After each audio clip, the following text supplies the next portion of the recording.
God, sometimes I forget he ever smelled like diesel and gas station coffee. You can buy a man a new suit, Dorothy, but you can't buy him new blood. The words drifted through the half-open kitchen window on a current of warm evening airlight, as perfume sharp as a blade. Jack Whitfield stood frozen on the flagstone path behind his own house, one hand still resting on the wrought-iron gate, a small velvet box pressed against his ribs inside his coat pocket. For one full second, his mind refused to process what his ears had just delivered. Then the sentence landed fully, and something inside his chest folded in on itself, quiet and complete, like a building collapsing without making a sound. Welcome to our YouTube channel. Thank you so much for taking the time to watch today's video. Before we begin, we would love to know where you are watching this video from. What time is it where you are right now? And which country are you joining us from? Is it the United States, the United Kingdom, France, Canada, or somewhere else in the world? Please leave a comment and share it with us. It would be truly wonderful if people from all around the world could connect with one another, share their stories and feelings, and spread kindness and love through every video. Thank you for becoming a part of our community.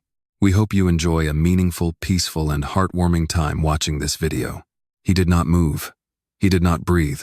Through the gauze curtain, he could see Vanessa's silhouette pacing the kitchen, a wine glass loose in her fingers, laughing softly into her phone. The laughter of a woman who believed no one important was listening. 12 hours earlier, none of this ugliness had existed. 12 hours earlier, there had only been the low hum of a private jet's engine, the golden light of a Charleston sunset bleeding across the tarmac, and a man carrying 2 gifts and a lifetime of gratitude in his hands. Jack had ended the Texas expansion deal 3 days ahead of schedule, and instead of calling ahead the way he always did, he had decided almost on impulse to surprise the 2 women who mattered most to him in the world. In the leather bag at his feet sat a silver Tiffany bracelet, cool and glittering, meant for his wife. Beside it, wrapped in plain brown paper, because she always scolded him for spending money on ribbons, sat a cream-colored fleece throw blanket, soft as a whispered apology. Meant for his mother, Dorothy, whose knuckles had begun swelling with arthritis the way the Ohio winters used to swell the pipes in the trailer they once called home. He had not told the driver to hurry. He wanted the drive to last, wanted time to sit inside the anticipation the way another man might sit inside a warm bath. Staring out at the marsh grass sliding past the tinted windows, Jack allowed himself, as he rarely did anymore, to travel backward.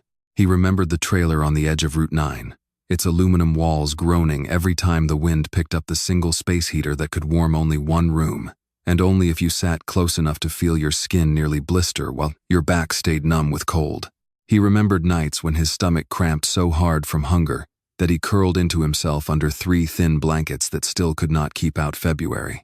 Listening to his mother's sewing machine running long after midnight because a stranger's torn coat meant $7 and $7 meant groceries. He remembered being 9 years old and so thin that his ribs showed like the slats of a fence when he changed for gym class, and the other boys laughing, calling him things that still decades later could surface in his mind unbidden at 3 in the morning. He remembered the particular shame of second-hand shoes, 2 sizes too small of the school lunch line, where he learned to angle his body so no one could see the red ticket that marked him as a charity case. He remembered his mother's hands, cracked and raw from other people's laundry, from other people's floors, hands that never once, not once, in 18 years closed into fists of self-pity in front of him. He remembered the night the landlord banged on the trailer door because they were 4 days late on rent, the cold voice through the thin metal telling them they had until morning. He remembered standing on the frozen gravel outside at 5 years old, wrapped in his mother's only coat, watching her negotiate in a whisper that shook not from weakness but from the effort of staying calm for his sake. Whitfield, freight, and logistics had not been built from ambition alone. It had been built from that particular kind of hunger, the hunger of a boy who had promised himself somewhere between one frozen night and the next that his mother would never again have to whisper to keep a roof over their heads. The black sedan turned into the private drive, and the house rose up ahead of them, exactly as it always did, white columns catching the last of the daylight, the fountain in the courtyard throwing soft arcs of water into the dusk ivy climbing one corner of the brick with a kind of manicured elegance that still, after all these years, made something in Jack's chest tighten with disbelief that this life belonged to him. He asked the driver to stop near the service entrance instead of the front. He did not want the staff announcing his arrival. He wanted just once to walk quietly into his own home and feel like a son and a husband, instead of a name on a company letterhead. He carried his bag himself. The evening air smelled of magnolia and cut grass, and somewhere beyond the hedges a mockingbird was working through its long looping repertoire of borrowed songs. Jack smiled to himself, feeling for the first time in weeks something close to lightness. That lightness lasted until he reached the gate. Now, standing frozen on the flagstone path, the velvet box heavy against his ribs, Jack listened as his wife's voice continued easy and amused, utterly unaware that the man she was mocking stood 11 feet away in the deepening shadow of the boxwood hedge. "No, I'm serious," Vanessa said into the phone, and Jack could hear the smile stretched across the words. "He still eats like somebody's going to take the plate away from him. It's honestly kind of pathetic when you notice it. And his mother, don't even get me started. That woman still folds napkins like she's expecting to get paid for it." A ripple of laughter answered her from the other end of the line. Jack's hand tightened slowly around the strap of his bag. Something ancient and familiar rose up the back of his throat, the old cold shame of the boy in second-hand shoes, the boy who had learned to make himself small so no one would look too closely. He had spent 30 years building an empire specifically so that voice, that particular flavor of contempt, could never again reach him, or the woman who raised him. And yet here it was inside the walls he himself had built, spoken by the one person who had promised in a white dress on a spring afternoon to stand beside him rather than above him. He did not walk through the door. Some instinct quieter and colder than anger told him not to. Instead, Jack stepped back from the gate, one slow, silent step at a time, until the darkness of the garden swallowed him whole, and the warm, golden light spilling from the kitchen window became something he was watching from the outside, like a stranger pressing his face against the glass of a life he no longer recognized as his own. He did not yet know that this single overheard sentence was only the outer skin of something far deeper and far crueler waiting inside that house. He did not yet know what he would find in the laundry room at the end of the hall, where an old woman's hands moved through cold water, while his wife stood a few feet away holding a glass of juice like a queen surveying her staff. For now, Jack Whitfield simply stood in the dark, a gift for his mother in one hand and a gift for his wife in the other, and felt for the first time since he was a hungry boy on a frozen gravel driveway entirely and completely unwelcome in his own life. For a long moment, Jack Whitfield did nothing at all. He simply stood in the dark border, where the manicured lawn gave way to the boxwood hedge, one hand still curled around the strap of his travel bag, the sentence he had just overheard looping through his mind on an endless, mocking reel. "Still eats like somebody's going to take the plate away from him." He could feel his own pulse in his throat, hard and uneven, the way it used to beat when he was a boy standing outside a locked door, listening for whether it was safe to knock. He thought absurdly of turning around, of walking back down the flagstone path, climbing into the sedan, and telling the driver to take him to a hotel, to anywhere, so that he would not have to carry this particular wound into his own house on the very night he had come home to give it gifts. But something stronger than humiliation kept his feet planted. It was the same instinct that had once made him knock on a foreman's trailer at 5 in the morning asking for work. Nobody wanted to give a boy with holes in his shoes a refusal to be chased off by shame alone. He set his jaw, exhaled slowly through his nose, and moved. Instead of the side door near the kitchen, he chose the narrow service hallway that ran along the eastern wing of the house, a corridor built for staff decades before Jack had ever bought the property, when Charleston's old money still believed a household needed hidden arteries, so its masters never had to see the plumbing of daily life. Jack had always found the hallway faintly embarrassing, a relic of a world he did not belong to, and had never wanted to belong to. Tonight, its shadows felt like a mercy. The corridor smelled of lemon polish and old brick, cool against the humid evening outside. Track lighting glowed low along the baseboards, casting long, soft shapes across the hardwood. Jack's dress shoes made almost no sound against the floor. His own money had refinished, and for a strange, disorienting moment, he felt like an intruder in a house that legally completely belonged to him. He passed the wine cellar door, its temperature-controlled hum barely audible. He passed the small library where Vanessa liked to host her book club friends who never seemed to finish the books. Somewhere above him, a floorboard creaked, and Jack froze, instinctively flattening himself half a step into a doorway before he remembered almost bitterly that he did not need to hide in his own home. And yet his body did not believe that. His body remembered other houses, other hallways, other reasons to move quietly. He thought of his mother often on nights like this, though he could not have said exactly why this particular corridor summoned her so strongly. Perhaps it was the smell of cleaning polish. Perhaps it was simply the ache that had lodged itself behind his ribs since the gate. Dorothy Whitfield had scrubbed floors that were not her own for the better part of 2 decades. Floors in split-level ranch houses across 3 counties in Ohio. floors belonging to families who tipped her in loose change and leftover casserole. She had come home each night with her knees swollen and her knuckles cracked, and she had never once let Jack see her cry about it. He remembered asking her at maybe 7 years old why her hands looked like that, and she had smiled at him with a tiredness so complete it had frightened him and said only, "Hard work leaves its fingerprints, baby. That's all this is." He passed a narrow window that looked out over the side garden, and caught for half a second his own reflection ghosted against the dark glass, a tall man in a traveling coat, silver just beginning to thread through his temples, carrying 2 gifts and a wound he had not expected to receive. Tonight, he barely recognized the expression on his own face. Further down the corridor, the air changed. It grew cooler, tinged faintly with the mineral smell of water and detergent, and Jack understood with the sudden clarity of a man who has spent his whole life reading the small signs a house gives off that he was nearing the laundry room. He heard nothing at first, only the low mechanical hum of a dryer somewhere, the drip of a tap not fully closed.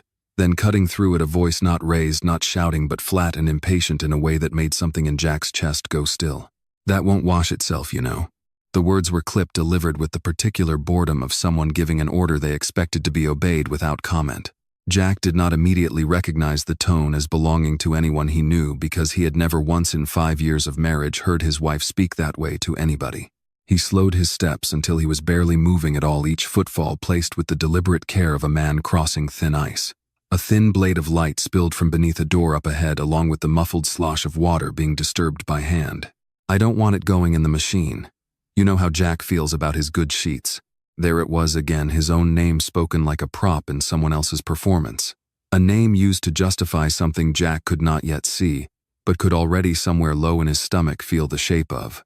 He thought of the velvet box in his coat pocket, the fleece throw folded neatly in his bag, the whole tender architecture of the surprise he had built in his mind on the plain Dorothy's face when she felt the soft fabric against her. Aching hands, Vanessa's laugh when the bracelet caught the light.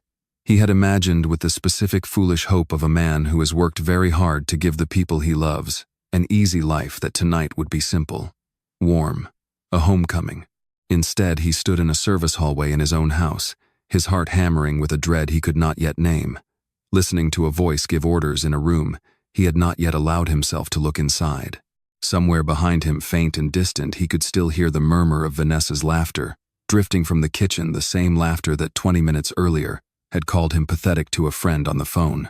Jack understood with a kind of sick clarity that the voice ahead of him and the voice behind him belonged to the same woman, that she was somehow impossibly in 2 places, doing 2 things, both of them designed for an audience that did not include him. He set his bag down soundlessly against the wall. He did not know yet what he was about to see. Some quiet, self-protective part of him wanted to turn back one final time to preserve for just a little longer the version of tonight he had planned on the plane, the gifts, the embrace, the ordinary happiness of a man coming home to the people he loved. But Jack Whitfield had not built an empire out of nothing by looking away from difficult truths. He had built it by walking directly toward the thing that frightened him every single time, because the alternative, not knowing, had always felt far more dangerous. He drew one long breath, steadying the ache already climbing up through his chest, and stepped toward the thin blade of light beneath the door. Whatever was on the other side, he understood now, was going to change something in him permanently. He simply did not yet know how much. Jack Whitfield leaned forward, slow as a man approaching the edge of a cliff in the dark, and looked through the narrow gap where the laundry room door had not quite closed. What he saw took the breath out of him so completely that for a moment he forgot how lungs were supposed to work.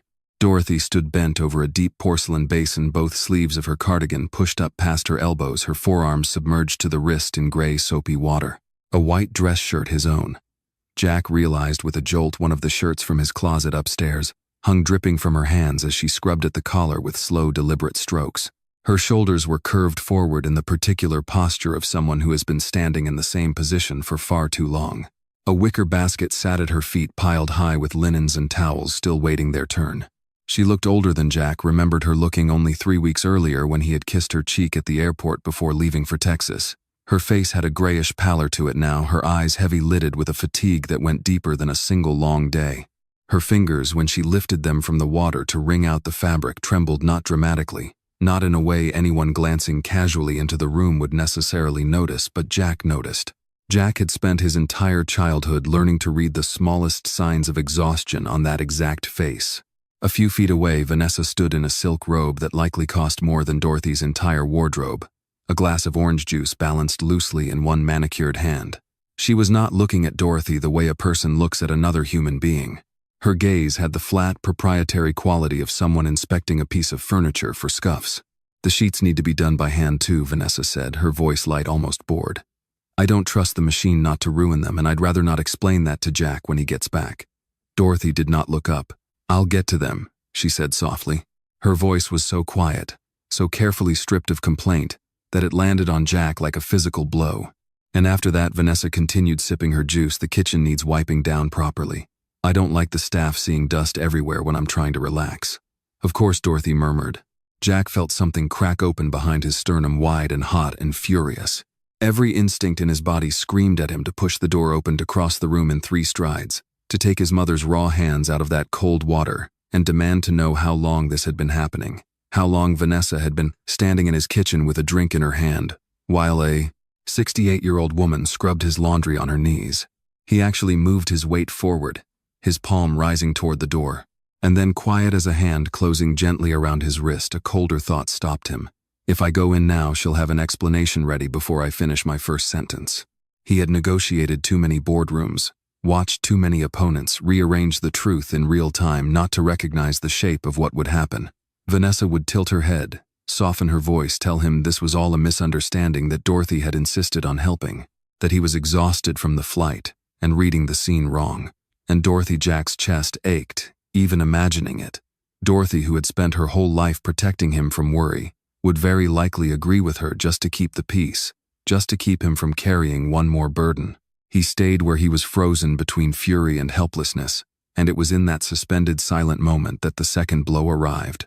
Vanessa set her juice glass down on the folding table and drew her phone from the pocket of her robe, thumb moving quickly across the screen.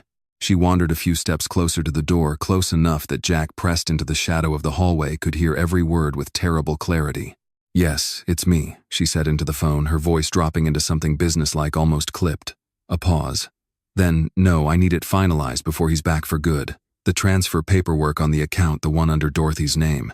My mother said the attorney can push it through faster if we file it as a joint asset restructuring instead of a straight transfer. Less attention that way." Jack's whole body went cold. He had known distantly, the way a man knows about weather in a country he has never visited, that his mother kept a modest personal account, the small nest egg he had set up for her years ago, meant as a private cushion entirely separate from the household finances, something just for her, something with her name on it and no one else's. He had never once imagined that account as something requiring an attorney, a strategy. A phone call made in a bathrobe while the woman it belonged to stood 10 feet away with her hands in dishwater. "He'll be too relieved everything's calm to look closely at the numbers," Vanessa went on, her tone almost amused now. "You know how he gets. He just wants everyone happy and quiet. That's the nice thing about a man who grew up with nothing. He's terrified of conflict. Give him a peaceful house and he'll sign anything without reading it twice." Jack stood absolutely still in the dark hallway, and something in him that had been holding steady for 30 years, through poverty, through hunger, through every insult, a 9-year-old boy in second-hand shoes had ever swallowed, without flinching, finally quietly gave way. It was not only that his wife was cruel to his mother behind closed doors. It was that the cruelty had a purpose. It was strategy, not temper. Somewhere in the calculated rhythm of her voice, Jack understood that this had never been about tired nerves or a bad week. This was a plan built, carefully executed, patiently aimed at the one person in the house who had never once in her whole life learned how to defend herself. He thought of every dollar he had earned since he was 14 years old, sweeping out a garage for $2 an hour after school. He thought of the trailer, the space heater, the $7 coats, the years his mother had gone without, so that he could have enough. He thought of the promise he had made to himself as a boy standing on frozen gravel, that no one would ever again make Dorothy feel small, unworthy, disposable. And he understood, with a grief so sharp it nearly buckled his knees, that he had built her a mansion and somehow still failed to keep that promise. Vanessa laughed softly at something the person on the other end of the line said, then ended the call and slipped the phone back into her pocket, turning her attention back to Dorothy, with the same flat, unbothered expression as before, as though nothing of consequence had just occurred. "Don't take all night with those sheets," she said, already walking toward the door. Jack retreated instantly, silently into the deeper shadow of the service hallway, his heart slamming against his ribs, his hands trembling with a rage he did not trust himself to control. He pressed his back against the cool plaster wall and closed his eyes, forcing air into his lungs in slow, deliberate pulls, the way he had once taught himself to do as a boy, trying not to cry in front of teachers who already pitied him too much. He would not go in tonight. He would not give Vanessa the satisfaction of watching him lose his composure, would not hand her the opportunity to reshape the truth before he had even finished discovering it. Every instinct that had carried him from a leaking trailer on Route 9 to the head of a logistics empire spanning 11 states told him the same thing: gather the evidence first. Understand the full shape of what was happening before revealing that he knew anything at all.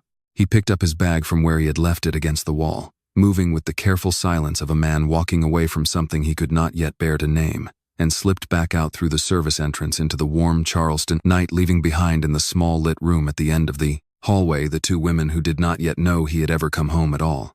Above him, the mockingbird had gone silent. Somewhere past the hedges, a car door closed softly in the driveway, and Jack Whitfield stood alone in the dark, a fleece blanket meant for his mother's aching hands still folded neatly in the bag at his feet, and understood that the life he thought he had built was not the life he had actually been living. The hotel room on the 9th floor of the Venue overlooked Charleston Harbor, and under any other circumstances, Jack Whitfield might have found something soothing in the view: the dark water stitched with the reflected lights of anchored boats, the old church steeples rising black against a sky gone, the color of a healing bruise. Tonight the view meant nothing to him. He sat on the edge of the made bed, still wearing his travel coat, the velvet box and the folded fleece blanket both sitting untouched on the desk across the room, and he stared at a wall as though it might, if he waited long enough, offer him some kind of explanation. He had checked in under a name that was not his own, an old habit from his early years of business travel when reporters had started noticing the boy from Route 9 who kept winning contracts nobody expected him to win. Tonight the false name felt less like discretion and more like a strange, bitter irony. He was hiding from his own house. He did not sleep. He tried briefly lying flat on top of the comforter with his shoes still on, staring at the ceiling until the water stains blurred into shapes that reminded him unhelpfully of the old trailer's warped particle board walls. Somewhere around midnight he gave up entirely, rose and crossed to the window, watching a ferry cut a slow white wake across the black water. His mind would not stop replaying the sound of Dorothy's voice. "I'll get to them." Not a complaint, not a plea, just quiet, immediate compliance. The same tone she had used his entire childhood whenever a landlord raised his voice or a boss shorted her pay. He remembered being small enough to be carried on her hip and hearing that exact tone directed at other people who had power over her, and he had promised himself even then, without fully understanding what the promise meant, that one day no one would ever speak to her that way again. He had believed for years that money was the mechanism of that promise. Enough money and no landlord could threaten her. Enough money and no employer could underpay her. He had never once considered that the threat might walk through his own front door wearing his wife's face. He thought about waking her right then, about driving back to the house in the dark, and pulling her out of that laundry room himself, wrapping the fleece blanket around her shoulders and telling her she would never touch another person's dirty dishwater again as long as she lived. But the same cold clarity that had stopped him in the hallway stopped him now. He needed proof.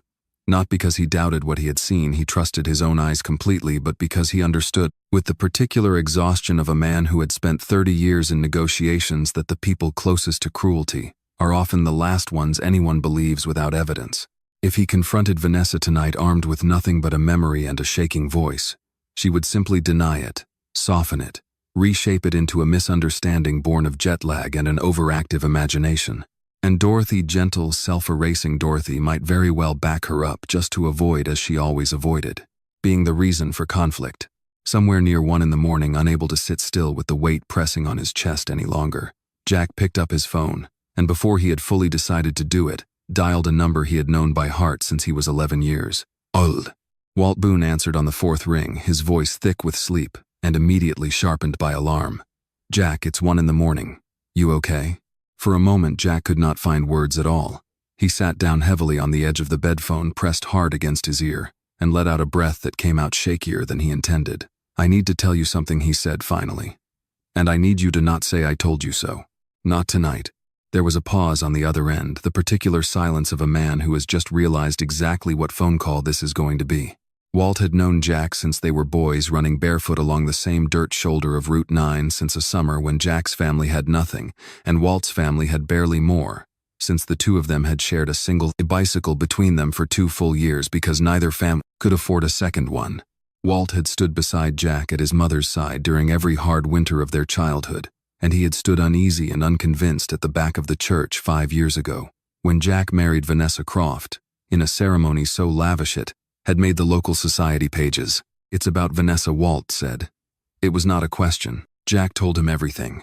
The overheard call from the kitchen, the walk down the service hallway, the sight of Dorothy bent over the basin with her hands raw in cold water, the second phone call about the account, the attorney, the words joint asset restructuring, the casual cruelty in his wife's voice as she described him as a man too grateful for peace to ever look closely at what was being taken from him. The silence that followed lasted long enough that Jack thought the call might have dropped. "Jack." Walt's voice, when it finally came, was low and steady in the way it always got right before he said something Jack did not want to hear. "I told you. 5 years ago at your own wedding, I told you something felt wrong about that woman, and you looked at me like I'd spit on the cake." "Walt, no, let me finish." There was an edge in Walt's voice. Now not cruelty, but something rawer. The particular frustration of a man who has watched for years someone he loves walk toward a cliff in slow motion. "I've known you since we were kids, sharing one pair of decent sneakers between us. I watched your mother work herself half to death so you could eat. And I watched you marry a woman who looked at both of you like you were something she'd tolerate, as long as the money kept coming. I never said anything after the wedding because it wasn't my place and because you were happy and God knows you deserved to be happy after everything. But don't call me at 1 in the morning acting shocked. I'm not going to pretend I didn't see this coming." Jack felt something hot rise in his chest, not quite anger but close to it, tangled with something rawer underneath something closer to shame. "That's not what I need right now," he said, his voice tighter than he meant it to be. "I need to figure out what to do. Not relive every warning sign I missed." "Maybe you need both," Walt said. "Maybe you've spent so long building spreadsheets and closing deals you forgot how to just sit with something ugly without immediately trying to solve it." "I am not going to sit with it, Walt. My mother is standing in cold water at midnight while my wife plans how to steal from her. I don't have the luxury of just sitting with that." "Then what's the plan? Storm in there tonight and yell at both of them? Because from what you just told me, that woman already has an excuse loaded and ready.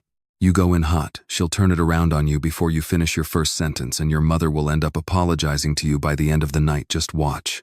The words landed harder than Jack expected, mostly because he knew with a sick certainty that Walt was right. It was the same conclusion he had already reached alone in the dark hallway, but hearing it spoken aloud by someone who had known him since childhood made it feel less like strategy and more like an indictment of everything he had allowed to happen under his own roof. "I need proof," Jack said, finally quieter now. "Something undeniable. Something she can't talk her way around in front of other people." Another silence, shorter this time. When Walt spoke again, some of the sharpness had drained out of his voice, replaced by something closer to weariness. "And your mother? What happens to her while you're out collecting proof?" "I'll protect her," Jack said. "I just need to do it in a way that actually works. Not a way that lets Vanessa rewrite the story before anyone else hears it." "Yeah, well," Walt exhaled slowly. "You do that.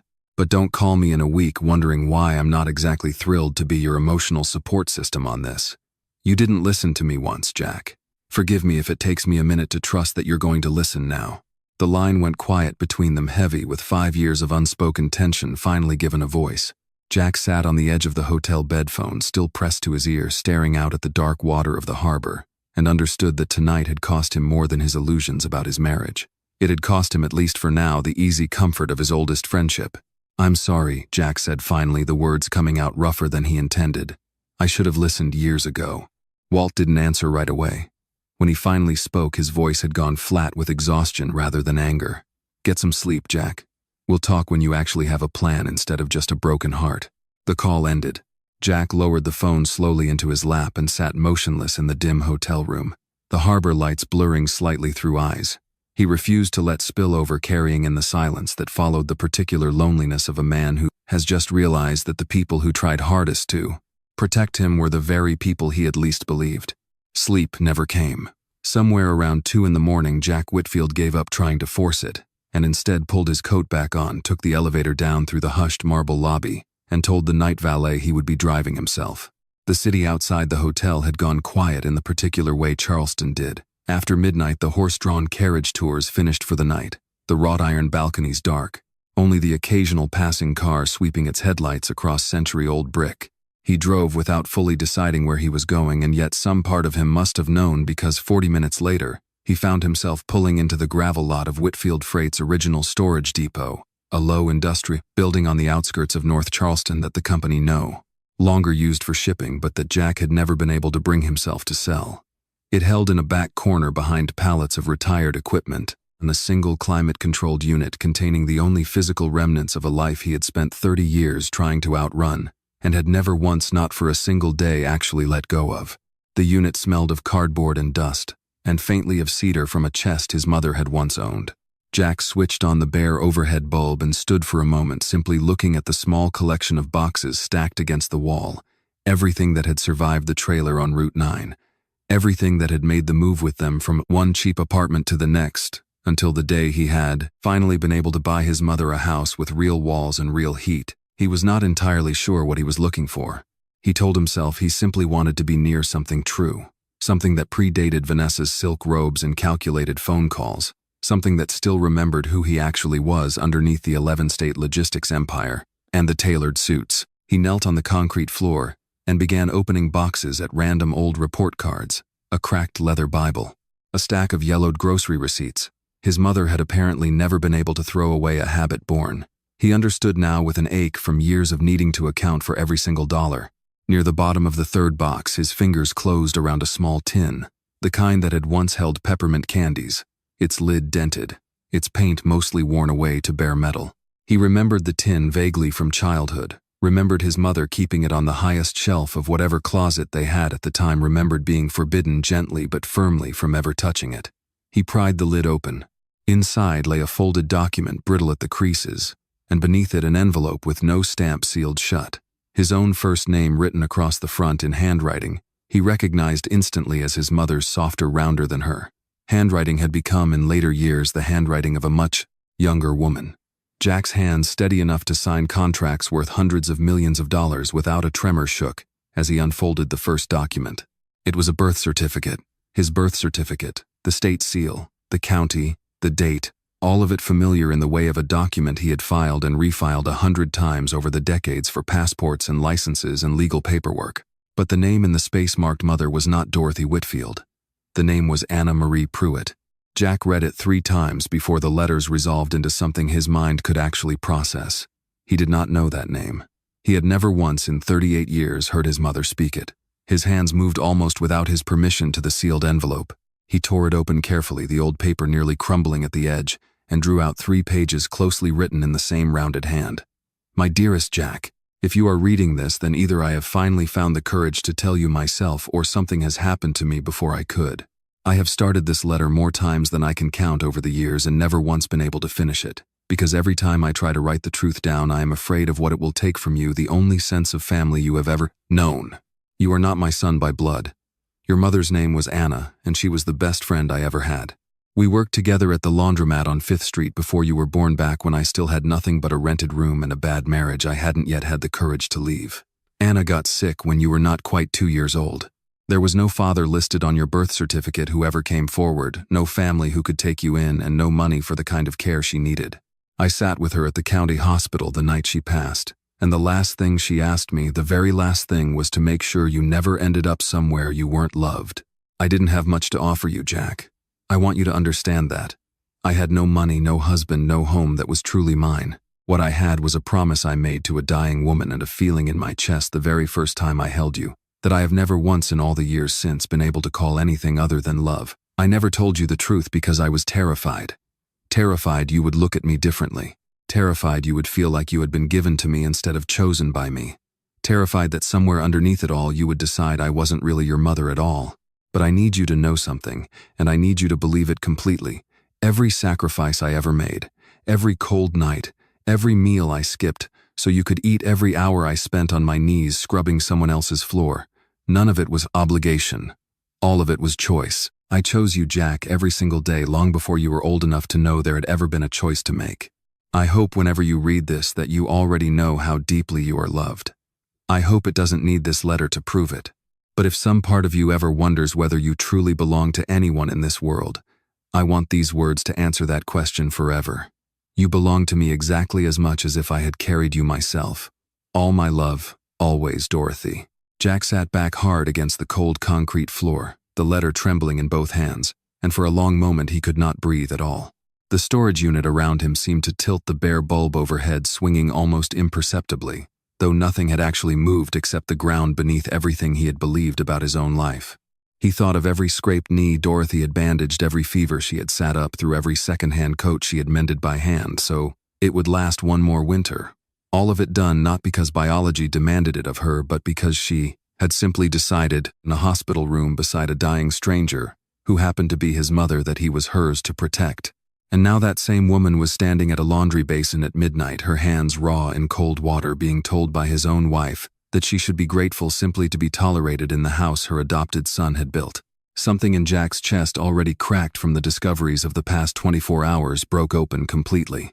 He pressed the letter against his sternum, folded forward until his forehead nearly touched his knees, and wept there on the concrete floor of an old storage depot in the middle of the night, not quietly, not with the careful control he had spent a lifetime perfecting in boardrooms and negotiations, but fully, the way a much younger version of himself might have wept if anyone had ever told him it was safe to do so. He did not know how long he stayed like that. When he finally lifted his head, the letter creased and slightly damp in his hands. Something in him had reorganized itself entirely. The woman being humiliated in his own home was not by any measure the world usually respected, obligated to have given him anything at all. She had given him everything anyway. She had chosen him over and over in 100 small, invisible ways for 38 years without once demanding recognition for it. And Jack understood, kneeling there in the dust and cardboard of his own forgotten past, that whatever plan he built from this night forward could not simply be about protecting his mother. It had to be worthy of a love that had never once required a blood test to prove itself real. He folded the letter carefully back into its envelope, tucked it inside his coat pocket close against his chest, and rose to his feet. Outside, past the depot's small window, the first pale gray of dawn had begun bleeding into the eastern sky over the marsh. Jack Whitfield stood very still for a moment, watching the darkness lift, and made a silent promise to a woman who had made the exact same promise to him decades earlier without ever expecting anything in return. Dawn arrived over Charleston in slow, deliberate stages, the sky shifting from ash gray to pale, rose to the soft gold that made the old brick facades downtown look for a brief hour each morning almost forgiving. Jack Whitfield did not see much of it. He sat in the back seat of his sedan in the depot parking lot for nearly an hour. After reading his mother's letter, the envelope pressed flat against his chest like something that might otherwise escape, watching the light change through the windshield without truly registering it. By the time he finally drove back toward downtown, something in him had shifted from raw grief into a colder, more focused resolve. Grief, he had learned long ago, was a luxury a man could only afford once the danger in front of him had actually been dealt with. And whatever else was true, whatever his own blood or lack of it had to do with anything, the danger in his house was real, ongoing, and judging by the phone call he had overheard, actively accelerating. He called Marcus Ellery at 6:40 in the morning, knowing his head of security kept the kind of hours that made an early call unremarkable rather than alarming. "Mr. Whitfield." Marcus's voice came through immediately alert, despite the hour, the particular briskness of a man who had spent 11 years managing Jack's personal security and had learned never to ask why before first asking how he could help. "Everything all right? I need a system upgrade at the house," Jack said, keeping his voice level, businesslike, the same tone he used for board calls. "The alarm's outdated. I want new sensors throughout the main floor, the kitchen, the hallways, the laundry area near the service wing, and the corridor outside my mother's room." There was a brief pause on the line, not suspicion exactly, but the pause of a professional doing quick mental arithmetic. "That's a fairly specific list for an alarm upgrade, sir." Jack closed his eyes for a moment, weighing exactly how much to say. He trusted Marcus more than almost anyone outside his own family had trusted him through 2 attempted extortion schemes, a stalker incident during the company's IPO, and one genuinely frightening threat against Dorothy's safety. Years earlier, that had never made it into any newspaper, because Marcus had quietly handled it before it became a story. But even trust, Jack had learned, worked best when given only as much information as a task strictly required. "I want cameras," Jack said finally. "Discreet ones. Recording continuously, feeding to a private server only I can access. I need this done today, while the house is quiet, and I need it framed to my wife as a standard security modernization. Nothing more." Another pause longer this time. Jack could almost hear Marcus deciding whether to ask the obvious question. In the end, he didn't. Understood, sir. I'll have a technician crew there by 10. I'll handle the framing myself if you'd like smart home compatibility insurance requirements, whatever keeps it simple. Insurance requirements, Jack said. Good. Use that. Consider it done. A brief hesitation. Mr. Whitfield, is your mother safe right now? The question landed harder than Jack expected, mostly because of how simply and directly it was asked, without any of the careful diplomacy Jack himself had been dancing around all night. For now, Jack said quietly, I intend to make sure she stays that way. Then I'll make sure the coverage is thorough, Marcus said, and something in his voice, not quite warmth but a kind of quiet loyalty sharpened into purpose, told Jack he did not need to explain further. The call ended, and Jack sat for a moment in the hotel parking garage, engine still running, gathering the composure he would need for the next call, the harder one. He dialed Vanessa's number at 7:15, timing it deliberately for an hour when she would still be soft with sleep, less likely to notice the strain he was fighting to keep out of his voice. She answered on the second ring, her voice honeyed and slightly husky. Hey you, I thought you weren't due back for another few days. Change of plans, Jack said, forcing an easy apologetic warmth into his tone that cost him more effort than closing the Texas deal had. Turns out I'm going to be stuck here a little longer than I thought. There's a compliance issue with the new distribution contracts. Legal wants another round of review before we sign anything. I'm sorry, babe. I know I said I'd surprise you. Oh no, don't apologize, Vanessa said, and Jack could hear with a clarity that made his stomach twist exactly how effortlessly the tenderness came to her voice, how seamlessly she could produce warmth on command. The house has felt so empty without you. I miss you like crazy. Jack pressed his eyes shut, gripping the steering wheel with his free hand hard enough that his knuckles went pale. 24 hours earlier, that sentence would have made him feel guilty for staying away even a single extra day. Now it sat in his chest like something rotted sweet on the surface and wrong all the way through. I miss you too, he said, and hated in that moment exactly how convincing he managed to sound. Negotiation, he thought grimly. He had always been good at this. He simply had never imagined using the skill on his own wife. How's my mom doing, he asked, keeping his voice light, curious rather than pointed. She sounded a little tired the last time we talked. Oh, she's fine, Vanessa said breezily. You know how she is, never wants to admit when something's bothering her. I've been keeping an eye on her, don't worry. Keeping an eye on her. Jack thought of the basin of cold water, of the raw redness of his mother's hands, of the phone call about the attorney and the account, and felt the muscles along his jaw tighten until they ached. That's good to hear, he said instead. Tell her I love her. Will you? I'll call her myself tonight if things settle down here. Of course, Vanessa said, and then almost as an afterthought added, you're working too hard, you know that. You need to learn to relax sometimes. I know, Jack said. I'm trying. They exchanged a few more sentences of the kind married couples exchange, without either party fully listening. Logistics, a mention of a security team coming by the house that day, a reminder that the caterer needed a final headcount for some upcoming dinner Vanessa was already planning the details of, which barely registered in Jack's mind. He ended the call as gently as he had begun it, thanked her, told her he'd call again that evening, and then sat in the parking garage in complete silence for several long minutes after the line had gone dead, feeling something in himself that he did not entirely recognize. It was not simply anger anymore. It was the strange, hollowed-out clarity of a man who has just realized he is capable of performing exactly the kind of calculated deception he despises, because the alternative right now was worse. He thought of his mother's letter still folded against his chest, the words, I chose you every single day long before you were old enough to know there had ever been a choice to make. He thought of the years Dorothy had spent quietly protecting him from every hardship she could shield him from, never once asking for credit, never once demanding he understand the sacrifice. He could do this. He could hold a mask steady for however many days it took if it meant finally truly protecting her the way she had always protected him. By 10 that morning, a small, unmarked van pulled quietly into the driveway of the Whitfield estate. 2 technicians in plain gray polos stepping out with equipment cases that to any casual observer looked exactly like standard smart home installation gear. Marcus met them personally, clipboard in hand, already deep into an easy technical conversation with the household staff about insurance compliance requirements and outdated wiring, precisely the kind of dull, procedural explanation that made eyes glaze over rather than sharpen with suspicion. From his hotel room, Jack watched the security feed activate one camera at a time over the course of the afternoon.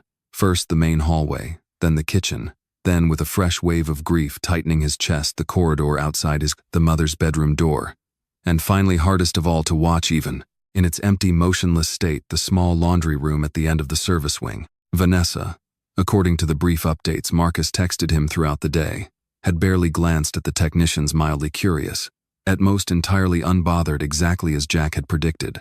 She had at one point even complimented the sleek new sensor design to one of the crew, utterly unaware that she was praising the very system that would soon expose her. Jack stood at the window of his hotel room as the sun began its long slide toward the marsh, watching the gold light thin into the blue-gray of early evening, and felt for the first time since stepping off the plane less than 2 days earlier a strange and uneasy kind of readiness settle over him.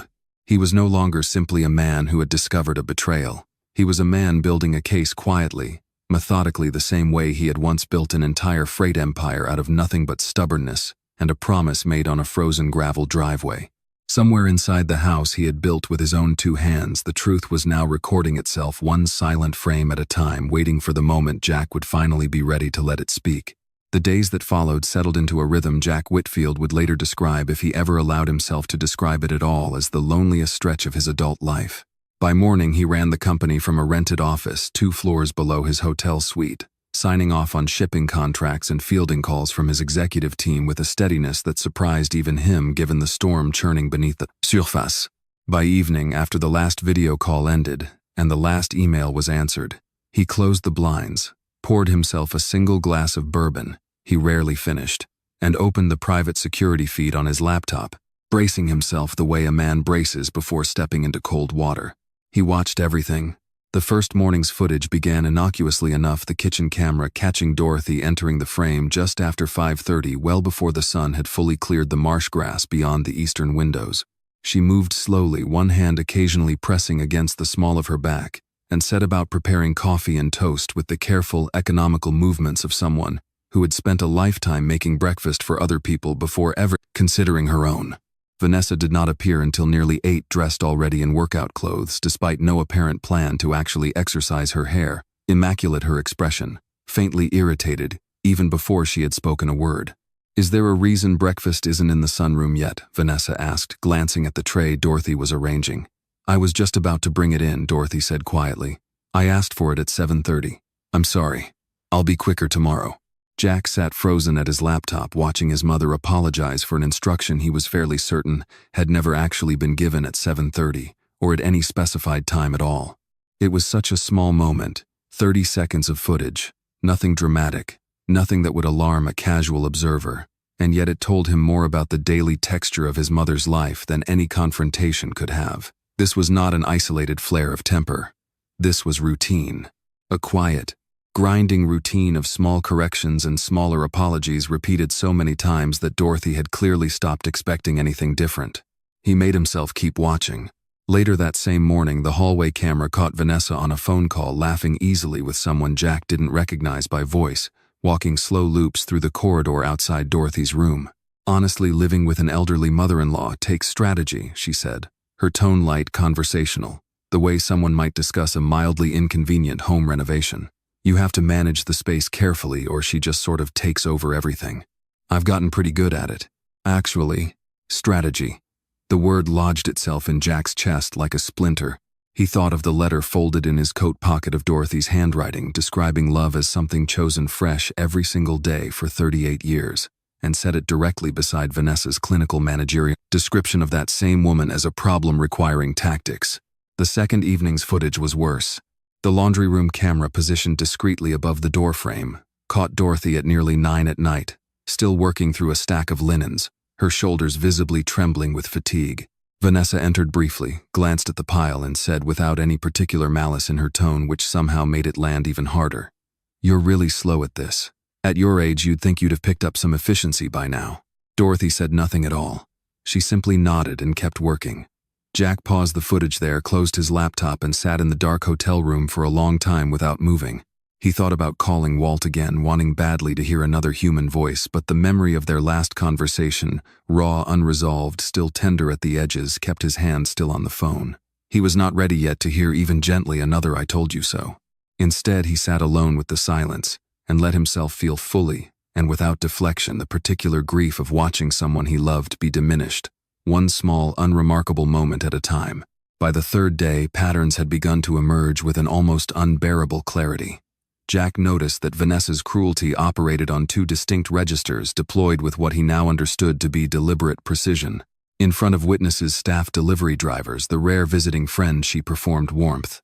He watched her drape a cardigan gently over Dorothy's shoulders in full view of a gardener murmuring something about wanting her to stay warm. Only to remove the same cardigan the instant the gardener's truck pulled out of the driveway, folding it briskly and tucking it back into a closet with the efficiency of someone putting away a prop after a performance. He watched her invite a neighbor in for tea one afternoon, positioning Dorothy prominently at the table, praising her homemade biscuits with what looked on camera like genuine affection, and then the moment the neighbor left, watched her tell Dorothy in the same breath as thanking her for the biscuits that she really shouldn't tell so many old stories in front of guests because it made the house feel, in Vanessa's words, like an assisted living facility. It was the performance of it that disturbed Jack most deeply, not simply the cruelty itself, which was bad enough, but the fluency of the switch, the seamlessness with which Vanessa moved between genuine seeming tenderness and cold, a dismissal depending entirely on who was watching. He understood, watching hour after hour of footage accumulate on his private server, that he had married a woman who had built an entire second self, specifically for public consumption, and that the version of her he had fallen in love with 5 years earlier might have always in some fundamental way been a performance staged for an audience of one. On the fourth night, unable to keep watching alone any longer, Jack finally called Walt back. "I'm not calling to apologize again," Jack said when Walt picked up, his voice rough with exhaustion. "I'm calling because I need someone else to see this. I can't carry it by myself anymore." There was a pause, and then, gentler than before, Walt said, "Send it over." Jack transferred a selection of the footage through a secure link and stayed on the phone in silence, while Walt watched it on his end 300 miles away in the small apartment above his auto shop. He could hear faintly Walt's breathing change partway through, could hear the particular stillness of a man absorbing something he had suspected but never actually confirmed. "Jack," Walt said finally, his voice thick, "this is worse than what you told me on the phone. This isn't a bad mood. This is a pattern. I know. How long has this been going on? I don't know," Jack admitted, and the admission cost him something. "Weeks, maybe months. I don't know how long I've been gone long enough for this to become normal in my own house." Walt was quiet for a moment. When he spoke again, all the earlier edge had gone out of his voice, entirely replaced by something raw. "I'm sorry I came at you so hard the other night. I was angry at her, not at you. I should have said that clearer." "You don't have to apologize," Jack said. "You were right to be angry. I should have listened 5 years ago." "Doesn't matter now," Walt said. "What matters is what you do with this." A pause. "You said you wanted proof strong enough that she couldn't talk her way around it." "Jack, this is that. This is more than that." Jack closed his eyes, the weight of 4 sleepless nights pressing down on him all at once. "I need to figure out how to use it without destroying my mother in the process. She spent her whole life avoiding conflict. If I turn this into a public spectacle, I'm terrified it'll hurt her more than it helps her." "Then don't make it a spectacle," Walt said slowly, thinking as he spoke. "Make it a reckoning. There's a difference. Gather the people who matter, the ones who'll actually believe what they're seeing, the ones your mother trusts, and let the truth do the talking instead of you. You don't have to scream at anybody. The footage screams loud enough on its own." Jack sat with that for a long moment, something in his chest settling for the first time in days into something that resembled a plan rather than raw grief. "A dinner," he said slowly. "Something that looks like a celebration. Something Vanessa would want to control, would want to perform for." And instead, Walt said, understanding immediately, the old rhythm of their friendship reasserting itself as easily as it had when they were boys, "You let the truth be the one thing in the room she can't perform her way around." For the first time in 4 days, Jack allowed himself something close to a genuine, if exhausted, exhale of relief. It was not yet a full plan. There were still details to work through, a lawyer to consult, a doctor to bring in to confirm the toll all of this had taken on his mother's health, the delicate question of timing. But it was finally a direction, a way forward that did not require him to abandon either his mother's dignity or the truth itself. "Thank you," Jack said quietly, "for watching it, for not making me carry it alone tonight." "That's what I'm here for," Walt said. "Always was. You just forgot for a while." A brief pause, softer now. "Get some sleep, Jack. Tomorrow we start building this the right way." The call ended, and Jack sat for a long time in the quiet hotel room. The glowing rectangle of his laptop finally closed the accumulated weight of days of watching. Finally, if only slightly easier to bear now that it was shared. Outside the window, the harbor lights shimmered faintly on the black water, and somewhere across the city, in a house full of hidden cameras recording a truth no one inside it yet knew was being witnessed, his mother slept unaware that her son was at last no longer standing frozen in a dark hallway, but moving however slowly toward the moment he would finally be able to protect her, the way she had always silently protected him. The referral came from Jack's attorney, a brief businesslike email with a single name attached: Dr. Emily Hayes, geriatric medicine, discreet and highly recommended. Handles sensitive family situations well. Jack read the message twice at his rented office desk, some part of him hesitant, as though bringing one more person into the fragile architecture of his plan might tip the whole thing off balance before it was ready. But he needed a medical assessment of Dorothy's condition, something concrete, something a doctor could put into words that no one could later dismiss as exaggeration or misunderstanding, and he needed it from someone with no prior connection to his household, no loyalty already claimed by Vanessa's easy charm. He called the office that afternoon and arranged through a careful cover story about a standard wellness check for an aging family member for Dr. Hayes to visit the house the following week. She arrived on a warm Thursday morning, driving a modest gray sedan that looked entirely unremarkable, parked in the circular driveway beside Vanessa's white convertible. Jack, who had flown back into town the previous evening under the pretense of finally returning from his extended business trip, met her at the front door himself, shaking her hand with a firmness that felt even to him slightly overcompensating for the tension coiled beneath his ribs. Dr. Hayes was perhaps 40, dressed simply in slacks and a cardigan rather than a white coat, carrying a worn leather bag rather than the sleek equipment case Jack had half expected. Her handshake was steady, her eyes calm and direct in a way that felt less like clinical assessment and more like genuine attention. "Mr. Whitfield," she said, "thank you for having me out. I understand this is meant to look routine to your household staff, so I'll keep the visit low-key." "I appreciate that," Jack said, and found himself, somewhat to his own surprise, grateful for how quickly she had grasped the delicacy of the situation, without requiring extensive explanation. He led her through the house toward the sunroom where Dorothy usually took her mid-morning tea, and along the way, in the brief privacy of the hallway, he found himself offering more context than he had originally planned. He told her in careful, measured sentences that his mother had seemed increasingly fatigued, that he was concerned about untreated pain, that he wanted an honest assessment rather than the reassurances Dorothy typically gave out of habit. Dr. Hayes listened without interrupting, nodding occasionally, and when Jack finished, she said simply, "Family members who minimize their own pain to protect the people they love aren't uncommon in my line of work. I'll be gentle with her, but I'll also be honest with you about what I find. That's usually the more useful kindness in the long run." Something in the directness of the statement settled Jack in a way he had not expected. He had spent the last week surrounded by careful maneuvering by performances and counter-performances, and there was something almost startling about a person who simply said what she meant. The examination itself took the better part of an hour. Jack waited in the adjoining study, unable to concentrate on the emails stacked in his inbox, listening to the low murmur of conversation drifting through the wall. Dorothy's soft voice, "Doctor." Hayes's calm, patient questions, the occasional creak of the wicker chair as positions shifted.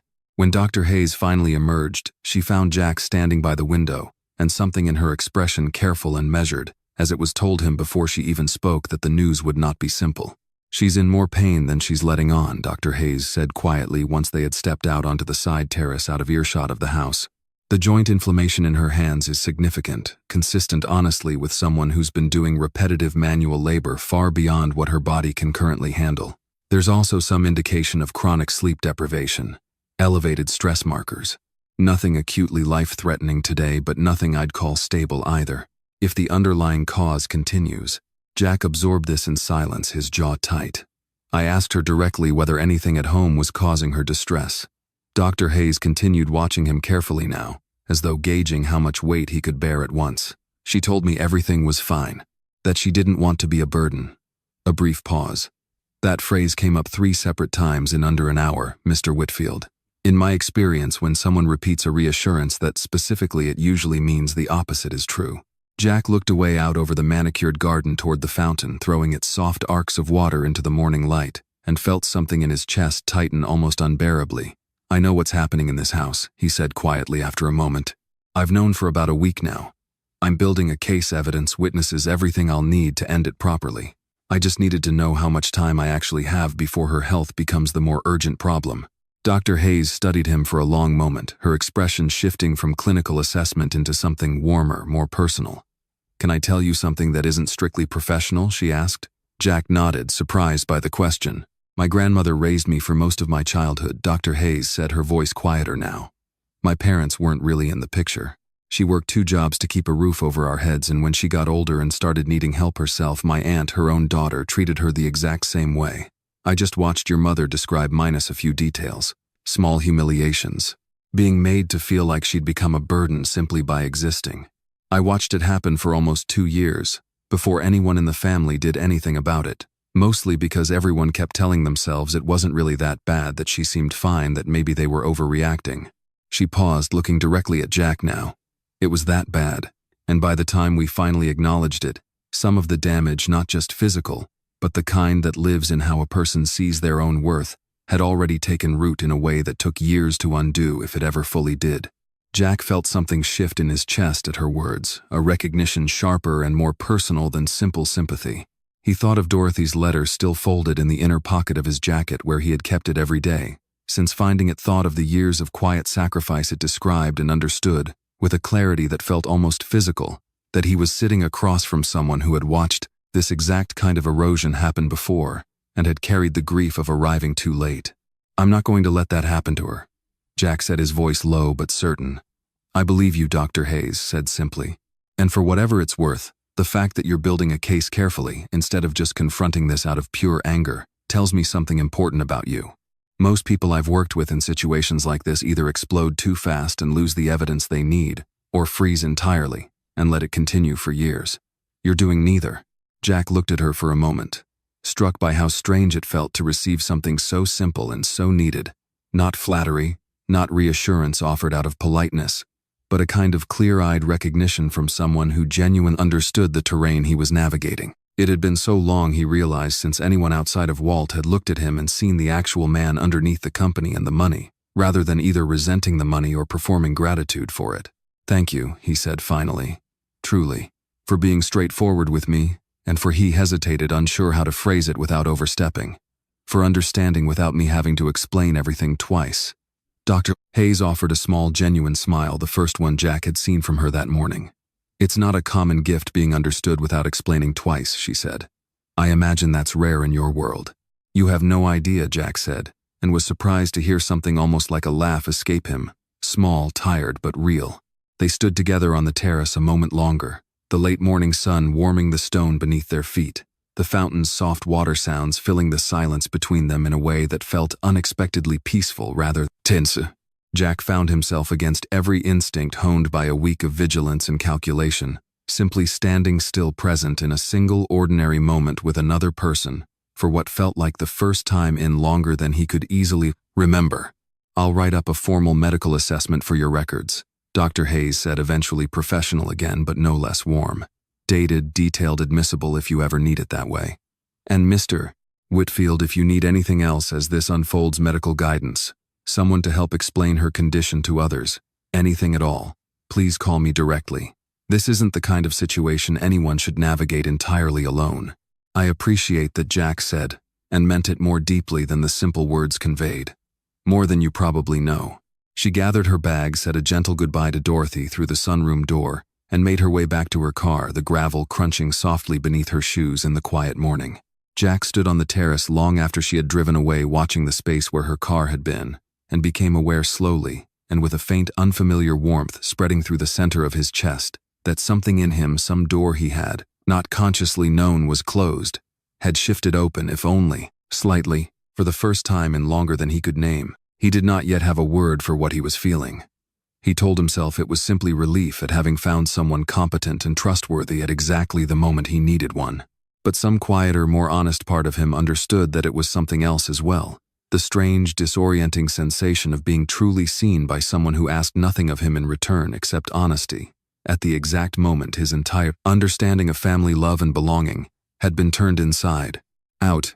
Inside the house, Dorothy sat in her wicker chair in the sunroom, her tea gone cold beside her, watching her son through the window with an expression Jack could not quite read from a distance, something between curiosity and quiet, unspoken, hope, as though some small part of her too had noticed the croton shift in the air around him, and dared, however, cautiously to wonder what it might mean.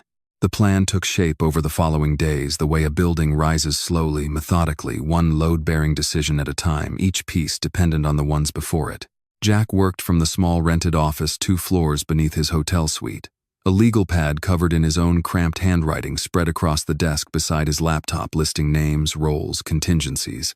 His attorney, a measured, silver-haired woman named Patricia Alvarez, who had handled Whitfield Freight's most sensitive contracts for over a decade, sat across from him reviewing the footage Jack had compiled, her expression tightening with each new clip. "This is more than enough for a fast-track divorce with full financial protections," she said, finally closing the laptop. "The attempted asset transfer alone, combined with the pattern of documented elder mistreatment, gives you an extremely strong position. If you want, we could file quietly tomorrow. No dinner, no confrontation, just paperwork and a clean exit." Jack shook his head slowly. "I thought about that. But if I do it quietly, she gets to control the story afterward. She'll tell her friends I panicked, that I was paranoid, that I never gave her a chance to explain. My mother will spend the rest of her life with people who've known this family for years, wondering privately whether she somehow provoked it." He rubbed a hand over his face, exhausted but resolute. "I don't want anyone left wondering. I want the truth in the room, undeniable, in front of the very people whose opinions Vanessa cares most about controlling."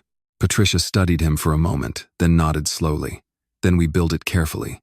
Every piece admissible, every witness credible. No theatrics beyond what the truth itself requires." Jack began compiling a guest list with the same deliberate precision he once used to structure billion-dollar shipping contracts. He included Dorothy's oldest friend from her years working at the laundromat, a woman named Ruth who had known Dorothy since long before Jack could remember, and who Jack suspected would recognize instantly and without hesitation what the footage showed.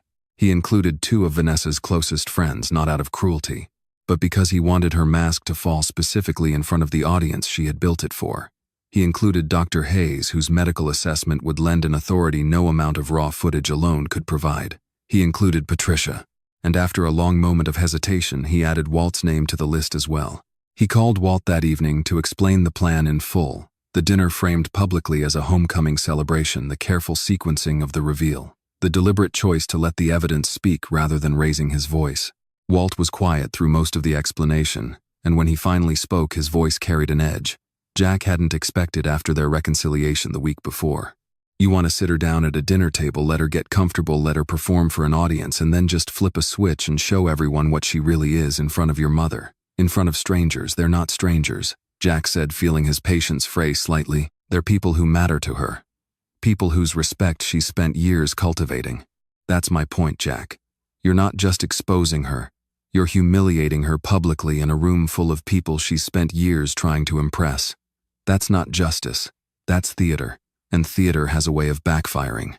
"What would you do instead?" Jack asked, sharper than he intended. "Call the police the day I get proof and let her lawyer up before we've even confirmed the full scope of what she's done. Let her disappear the money before anyone can trace it. I've thought about this from every angle. Walt, this isn't impulsive. This is the only version of this where the truth actually lands somewhere it can't be talked away."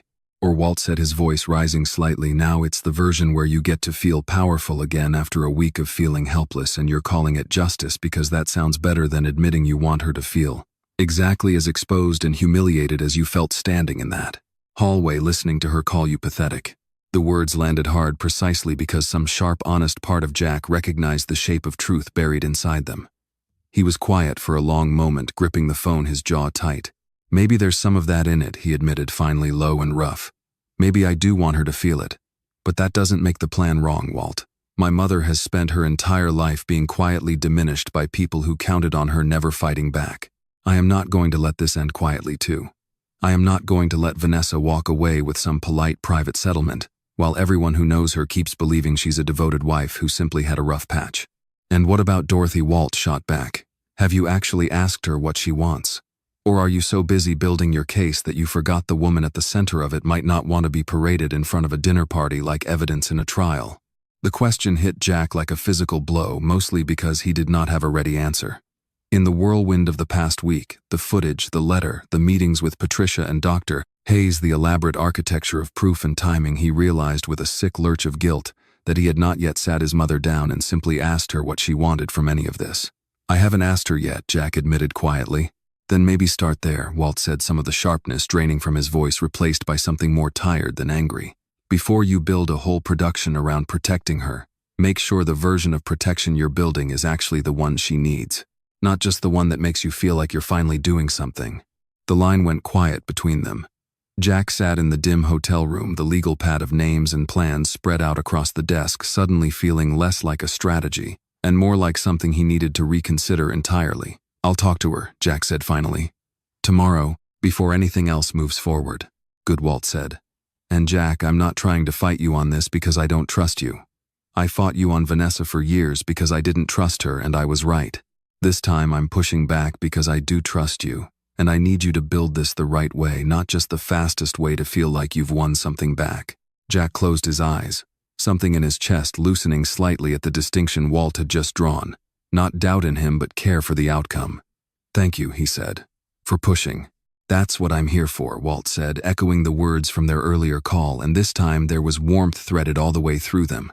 The next morning, Jack drove out to the house under the cover story of a brief visit before returning to the office, and found his mother in the sunroom, a half-finished cup of tea cooling on the small table beside her.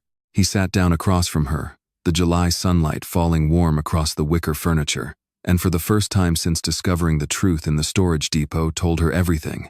The overheard conversations, the footage, the letter he had found, the plan taking shape with Patricia and Marcus and Dr. Hayes.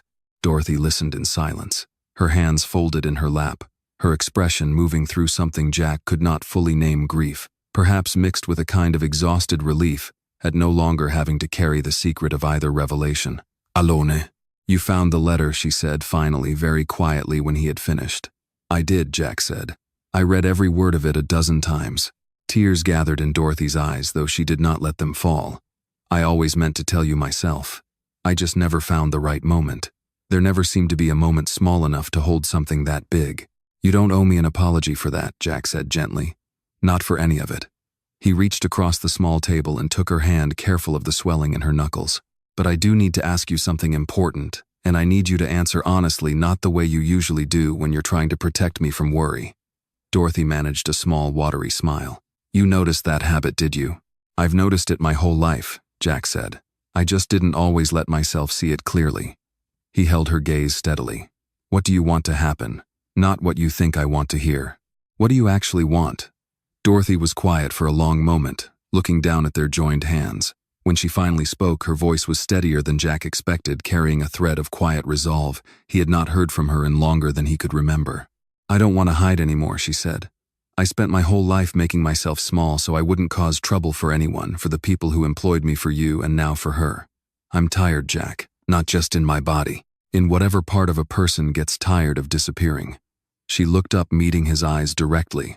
If you think the truth needs to be seen by people who matter to her so they can never pretend they didn't know, then I want to be there when it happens. Not hidden away in another room being protected like I'm too fragile to witness my own life being set right. I want to stand in that room and watch her finally have to answer for it. Jack felt something in his chest crack open with a mixture of grief and fierce protective pride. Then that's exactly what we'll do, he said. Together. Outside the sunroom window, the fountain continued its soft, steady rhythm, indifferent to the quiet, resolute plan being forged inside a plan, no longer built solely on Jack's need for justice, but now finally on the clearly stated wishes of the woman it was meant to protect. The night before the dinner, Walt Boone could not sleep. He lay awake in the small apartment above his auto shop, staring at the water-stained ceiling tile he had meant to replace for 2 years, turning the plan over and over in his mind, the way a man worries a loose tooth with his tongue. He believed Jack. He had watched the footage himself, had felt his stomach turn at every clip, had spoken to Jack's attorney on the phone earlier that week, and come away convinced the legal groundwork was solid. And yet something in him, some old, stubborn residue of 30 years spent watching Jack build walls of competence and control around every soft place in himself, refused to fully settle. Walt had grown up alongside Jack, close enough to remember exactly what real desperation looked like on his friend's face. The particular hollowed expression of a boy who had gone 2 days without a full meal. The flinch that used to cross his features whenever an adult raised their voice, unexpectedly.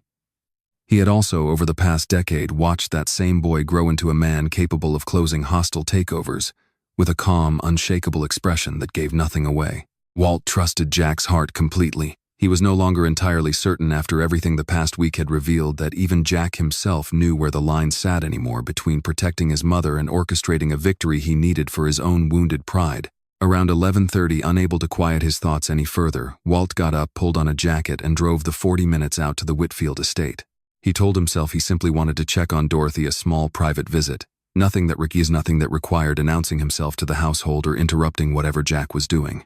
He parked his truck a discreet distance down the road, the way he had done twice already that week without telling anyone. Walked the last stretch on foot along the edge of the property where the security lights didn't quite reach, and made his way toward the side of the house where Dorothy's room overlooked the garden. A single lamp glowed warm behind the gauze curtains of her window, low and soft, the kind of light meant for reading rather than announcing a room's occupancy to the rest of the house. Walt slowed his steps, some old instinct of respect keeping him from approaching directly, and it was through the narrow gap where the curtain hadn't been fully drawn that he saw them. Jack sat on the edge of his mother's bed sleeves, rolled to the elbow, a small tin of arthritis cream open on the nightstand beside him. He held one of Dorothy's hands cupped gently in both of his own, working the cream slowly into her swollen knuckles, with a tenderness that made something catch hard in Walt's throat. Dorothy's eyes were closed, her expression somewhere between exhaustion and a peace Walt hadn't seen on her face in longer than he could remember. "I should have noticed sooner," Jack was saying, his voice low, unguarded in a way Walt had rarely heard from him even in their most private conversations. "I keep thinking about all the times you told me you were fine on the phone, and I just believed it because believing it was easier than asking harder questions. I'm sorry. I'm so sorry I made it easy for you to keep protecting me instead of the other way around." Dorothy's eyes opened slowly, tired but clear. "You were building a life, Jack. That was never a failure on your part." "It doesn't feel that way right now," Jack said, his voice cracking slightly on the last word. He finished working the cream into her hands and instead of releasing them simply held on his head, bowing slightly forward. "I keep thinking about the letter. About Anna. About everything you gave up so I could have a chance at something better. And I keep thinking, what if I'd lost you the same way? I could have lost her, and I never even knew to be grateful for the right reasons. Because I didn't know the truth." "You knew the truth that mattered," Dorothy said gently, freeing one hand to rest it against his cheek. "You knew you were loved. The rest was just details." Jack let out a breath that was not quite a laugh and not quite a sob, something caught between the two, raw and unguarded. "Details," he repeated softly. "You've spent your whole life turning the hardest things into small, gentle words so I wouldn't have to carry the weight of them." "Someone had to carry it," Dorothy said. "I chose that it would be me instead of you. I'd choose it again." Outside the window, Walt stood absolutely still, his own eyes stinging in a way he hadn't expected and wasn't entirely comfortable with. There was no audience here.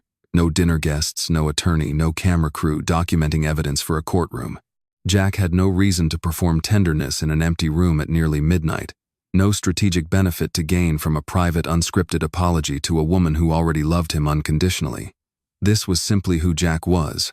Underneath the boardrooms and the calculated dinner plans and the careful, controlled voice he used with lawyers, a man still at his core, kneeling beside the person who had raised him, asking forgiveness for a debt she had never once asked him to repay. Walt realized, standing in the dark garden with his breath fogging faintly in the cool night air, that he had spent the last week measuring his oldest friend against the specter of every calculating, image-obsessed person Walt had ever watched hurt someone vulnerable for their own gain. He had let his fury at Vanessa bleed unfairly into a low, simmering doubt about Jack's own methods, his own motives, whether the boy Walt remembered from Route 9 had survived intact inside the empire he'd built. Watching this small, private, utterly unwitnessed act of love answered every doubt Walt had been carrying more completely than any conversation could have. He knocked softly on the window frame rather than the door, unwilling to startle either of them, and both Jack and Dorothy turned matching expressions of surprise crossing their faces before Jack, recognizing him through the glass, rose and crossed to let him in through the side door. "Walt." Jack's voice carried genuine confusion tinged with concern.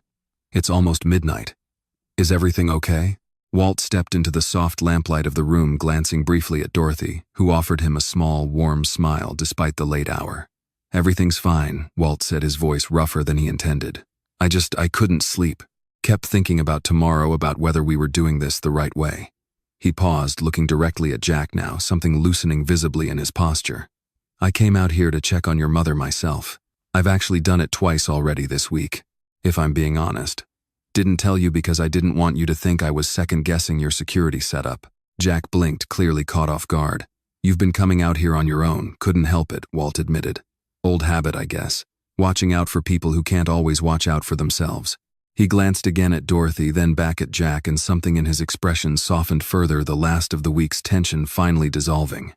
I just saw something through that window I wasn't expecting to see, and I think I owe you an apology. For what? Jack asked. For doubting whether the man underneath all this. Walt gestured vaguely at the house around them.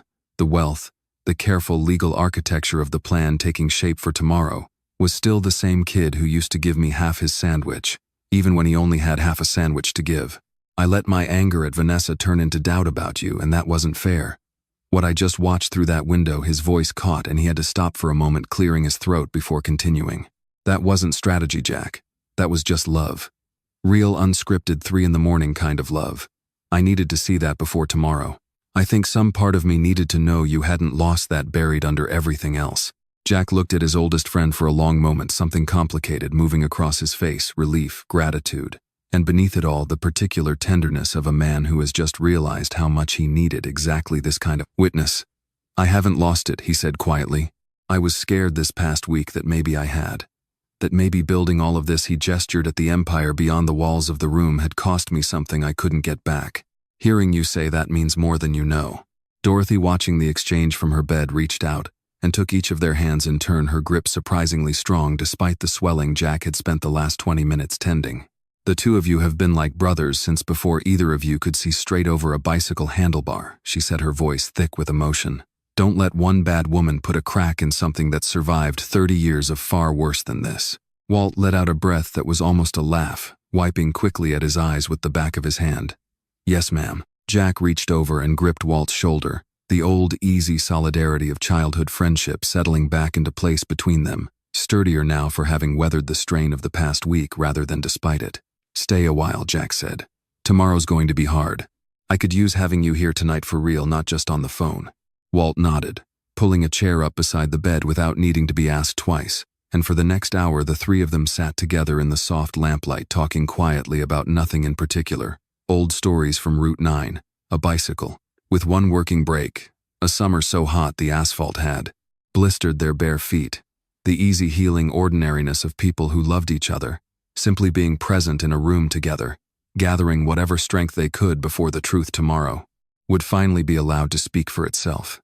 By 7 o'clock the following evening, the Whitfield estate had transformed itself into precisely the kind of luminous, effortless elegance Vanessa had spent years cultivating a reputation for.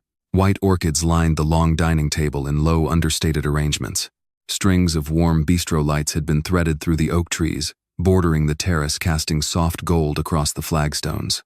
A jazz trio played quietly near the French doors, and the caterer's staff moved through the crowd with trays of champagne and small, artfully composed appetizers that Vanessa had personally approved twice over the past week. Jack stood near the entrance of the great room, greeting arriving guests with a warmth that cost him more effort than any of them could have guessed, and watched his wife move through the gathering crowd like a woman entirely certain of her own mastery over the evening.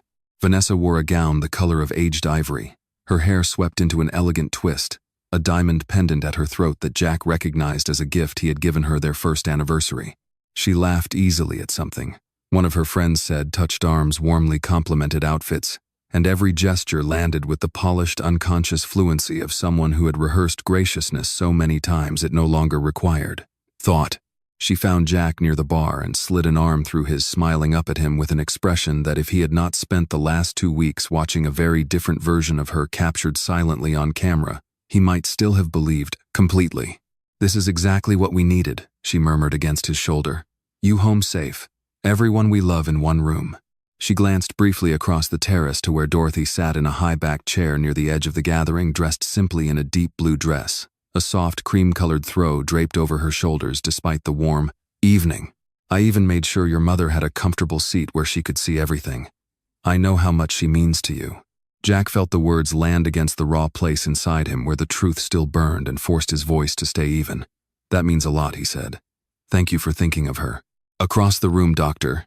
Emily Hayes arrived a few minutes later, dressed in a simple navy dress, rather than the practical slacks Jack had seen her in during her medical visit, carrying herself with the same quiet, grounded composure that had struck him on the terrace weeks earlier. Jack excused himself from Vanessa's side to greet her personally, and something in his chest eased slightly the moment their eyes met a small involuntary recognition, as though some part of him had been holding its breath waiting for her arrival without fully admitting it to himself. "Thank you for coming," Jack said quietly as they stood near the edge of the terrace, half shielded from the rest of the gathering by a large potted fern.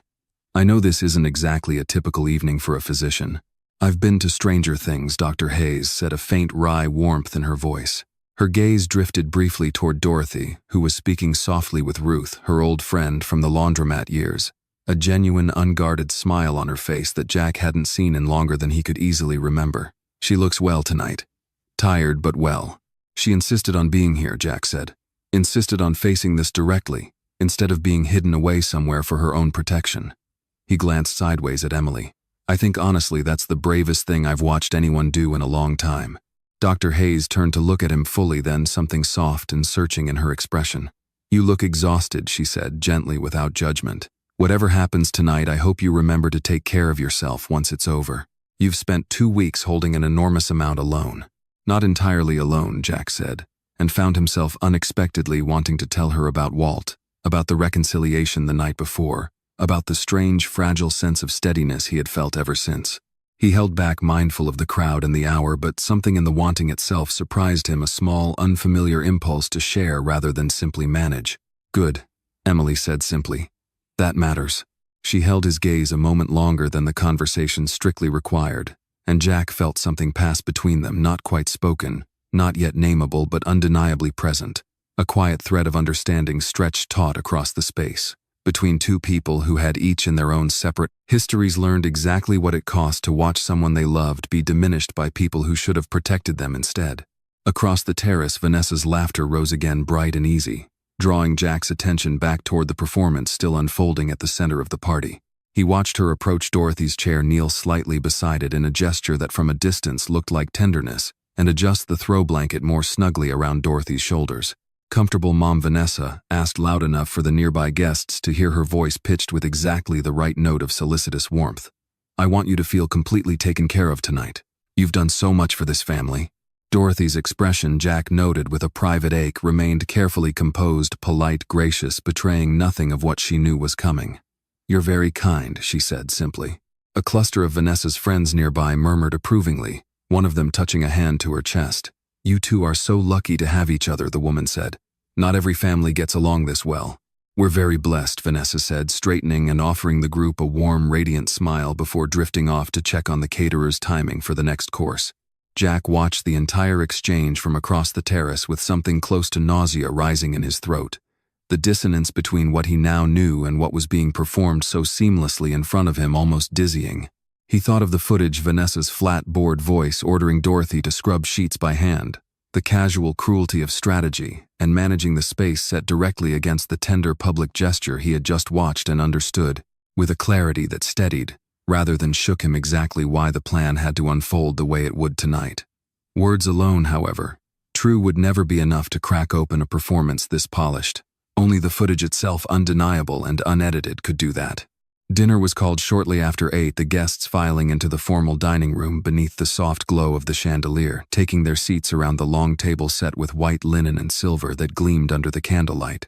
Jack sat at the head of the table, Vanessa to his right, Dorothy several seats down beside Ruth, and at Jack's quiet insistence earlier that day beside Walt as well, who had arrived an hour before the other guests and had spent much of the early evening close to Dorothy's side, watching over her with the quiet, protective attentiveness of a man determined not to let her feel alone in the room for even a moment. Emily sat near the middle of the table, close enough that Jack could occasionally catch her eye across the flickering candles, each brief exchange carrying a small, steadying reassurance he had not expected to need this badly. Throughout the first course, Vanessa held court with practiced ease, recounting stories about managing the household during Jack's extended business trip, praising the caterer, asking after various guests' families with what appeared to be genuine warmth. Jack watched her perform course after course, the same fluent, seamless warmth he had once believed was simply who she was, and felt the last faint traces of grief for the marriage he thought he'd settle into something harder and more resolved. Patricia Alvarez sat quietly near the far end of the table, her expression giving nothing away, a slim leather folder resting closed beside her water glass. Marcus stood discreetly near the entrance to the great room, a small remote control tucked into his jacket pocket, waiting for Jack's signal. As the dessert plates were cleared and the candlelight burned lower, Vanessa raised her wineglass with easy confidence, drawing the attention of the table. "I just want to say," she began, her voice warm and carrying, "how grateful I am to have Jack home safe after such a long trip. This family has been through so much together, and tonight, surrounded by everyone we love, just reminds me how blessed we truly are." A murmur of agreement rippled around the table. Several guests raised their glasses in response. Jack rose slowly from his seat and the room quieted, sensing without yet understanding why that something significant was about to happen. He looked down the length of the table at his mother, at Walt's steady, protective presence beside her, at Dr. Hayes's calm, watchful eyes meeting his own from across the candlelight, and felt for the first time in 2 exhausting weeks a strange and settled clarity. "I want to say something too," Jack said, his voice quiet but carrying easily through the hushed room. "About the woman who actually built this family." Vanessa's smile did not waver. Not yet, though something faint and uncertain flickered briefly behind her eyes as she watched her husband's expression, sensing perhaps for the first time all evening that the performance she had so bequeathed, carefully directed, was no longer entirely under her control. The room held its breath. Jack remained standing at the head of the table, one hand resting lightly against the back of his chair, and let the silence stretch a moment longer before he continued. Candlelight flickered against the white linen, against the faces of 24 guests who had come expecting nothing more than a celebration, and against Vanessa's expression, still composed, but subtly tightening at the edges, the first hairline crack appearing in a performance that had until this moment never once faltered in front of an audience. "A man can build a great deal in his life," Jack said, his voice steady, quiet enough that everyone leaned in slightly to hear. "Companies, buildings, fortunes people write articles about, but none of it means anything if he forgets the person who built him first." He turned deliberately toward the far end of the table, toward Dorothy. "My mother spent nearly 2 decades scrubbing floors that weren't hers, working through pain she never once let me see, so that I could have shoes without holes in them, and a lunch that wasn't handed to me with pity. Everything I have is because of her." A soft murmur of approval moved around the table. Ruth, seated beside Dorothy, reached over and squeezed her hand. Vanessa's smile held gracious and warm, clearly assuming this was simply the sentimental toast she had expected, the kind of speech that made for good photographs and better dinner party memories. "I also want to say," Jack continued, his voice dropping slightly, gaining a weight the room could feel shifting beneath the warmth of his earlier words, "that this house was built with one promise at its foundation. That the woman who raised me would never again have to feel small or unwelcome, or treated as anything less than what she is, the most important person in my entire life." Vanessa's hand, resting near her wineglass, went very still. 2 weeks ago, Jack said, "I came home early from Texas to surprise my family. I walked through the back entrance so I could surprise everyone quietly. Instead, I found something I wasn't expecting to find." The warmth had drained entirely from the room, now replaced by a taut, uncertain stillness. Several guests exchanged uneasy glances. Vanessa's smile finally visibly faltered. "Jack," she said quietly, a thin note of warning threaded beneath the sweetness of her voice. "Maybe this isn't the moment." "It's exactly the moment," Jack said, not unkindly but with a firmness that left no room for redirection. He glanced toward Marcus, standing near the entrance to the great room, and gave the smallest nod. The large screen mounted above the sideboard, ordinarily used for family slideshows and holiday videos, flickered to life. The first image appeared without sound, at first grainy security camera footage of the laundry room, time-stamped in the corner, showing Dorothy bent over the porcelain basin, her hands submerged in gray water, her shoulders curved with exhaustion. Then the audio came through the room's speakers, and Vanessa's voice, flat and impatient, filled the silence. "That won't wash itself, you know." A collective sharp intake of breath moved around the table. Someone's fork clattered softly against a plate.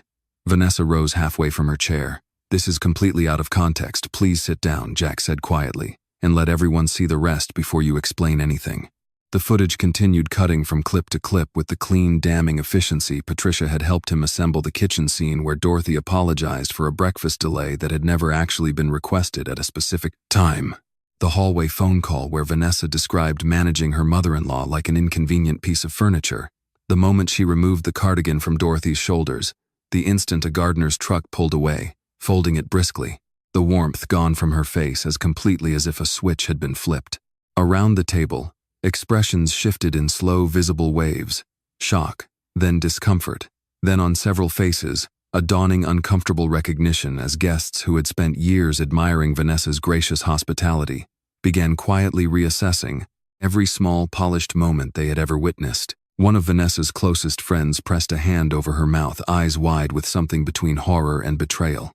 Another guest looked down at his plate, unable to meet anyone's eyes. Then the final clip played the phone call from the laundry room, Vanessa's voice cool and businesslike as she discussed the attorney, the transfer paperwork, the account under Dorothy's name, the plan to file it quietly as a joint asset restructuring before Jack returned home for good. The room went utterly silent. Vanessa had gone pale beneath her carefully applied makeup, her hand gripping the edge of the table hard enough that her knuckles whitened. That's not what it sounds like, she said, her voice cracking slightly for the first time all evening. Dorothy insisted on helping with the laundry she likes, feeling useful, and the account restructuring was purely a tax consideration. My mother's attorney can explain. Your mother's attorney, Jack repeated quietly, and something in his tone made Vanessa flinch. Not our attorney, not a family attorney. Your mother's.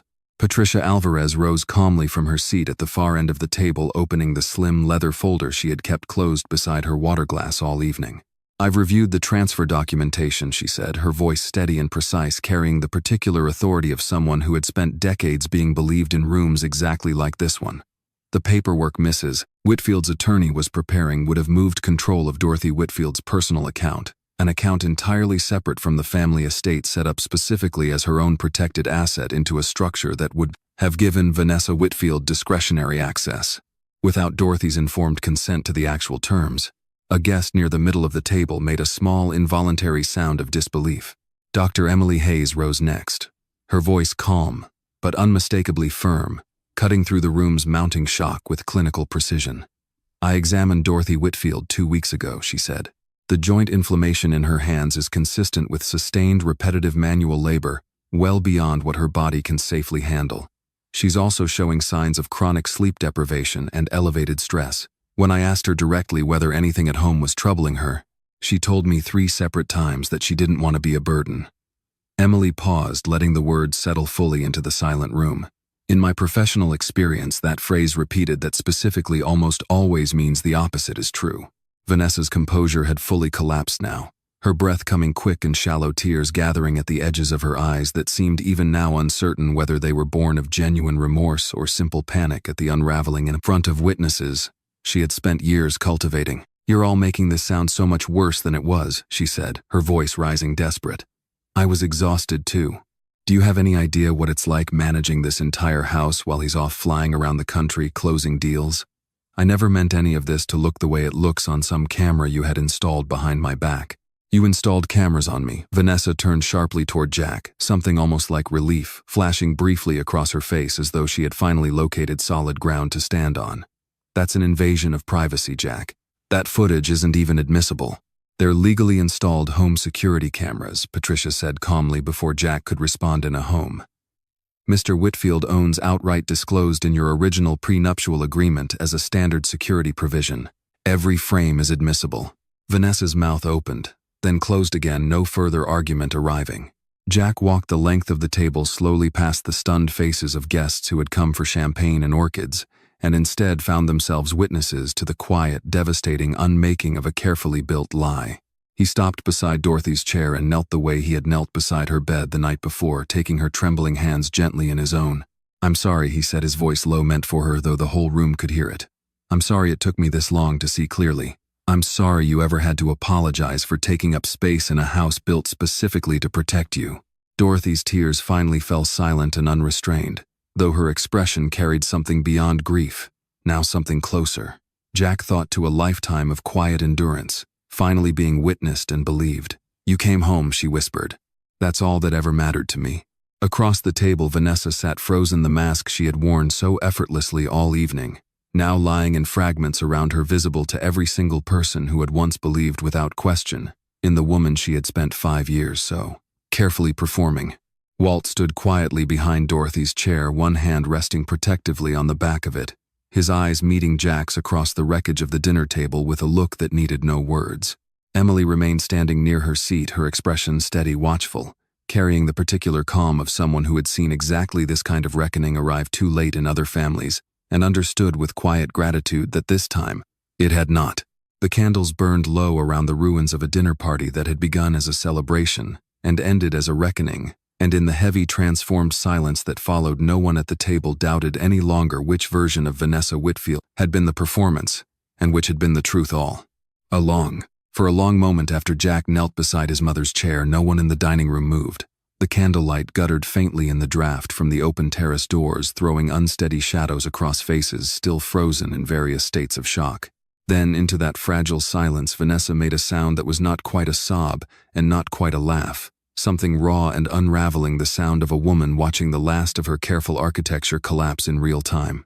"You don't understand," she said, her voice climbing sharp-edged with panic now rather than the practiced warmth she had worn all evening. "None of you understand what it's actually like, growing up being told exactly what your worth depends on." "Vanessa," Jack said quietly, rising from beside his mother's chair, "whatever you're about to say, it doesn't change what's already on that screen." "No," Vanessa said, and something in her face shifted not toward remorse but toward a kind of desperate, cornered defiance, the look of someone who has decided that if she must fall, she will not fall alone. "You want the whole truth, Jack. Fine. You want to know why I never once saw your mother as anything but competition for the one thing my family actually cared about. Ask my mother. Ask her why she pushed me toward you 5 years ago, the moment your name started showing up in business journals. Ask her what she actually knew about you before I ever did." The room's attention, already unsteady, sharpened into something closer to alarm. Jack felt a cold, unfamiliar disorientation settle over him, the sense of standing on ground that had just without warning shifted beneath his feet. "What are you talking about?" he asked. Vanessa laughed, thin and bitter, wiping angrily at the tears smudging beneath her eyes. "My mother's maiden name was Croft. Before she married my father, she managed rental properties across 3 counties in Ohio. One of them was a mobile home community off Route 9. She watched Jack's face as the words landed, something almost vindictive, flickering behind her own devastation. "Does that address ring any bells for you, Jack? Because it certainly rang one for her. The very first time you mentioned it at dinner years ago, before we were even engaged." She went pale. She excused herself from the table. "And later that night she told me something I've spent 5 years trying not to think about."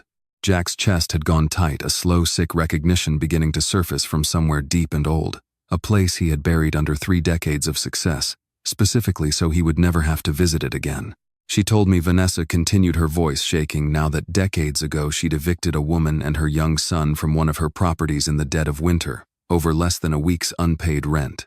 She said she remembered it because the boy had stood outside on the frozen gravel, in nothing but his mother's coat, watching her negotiate for more time that never came. She said she'd thought about that boy's face for years afterward, wondering sometimes what became of him."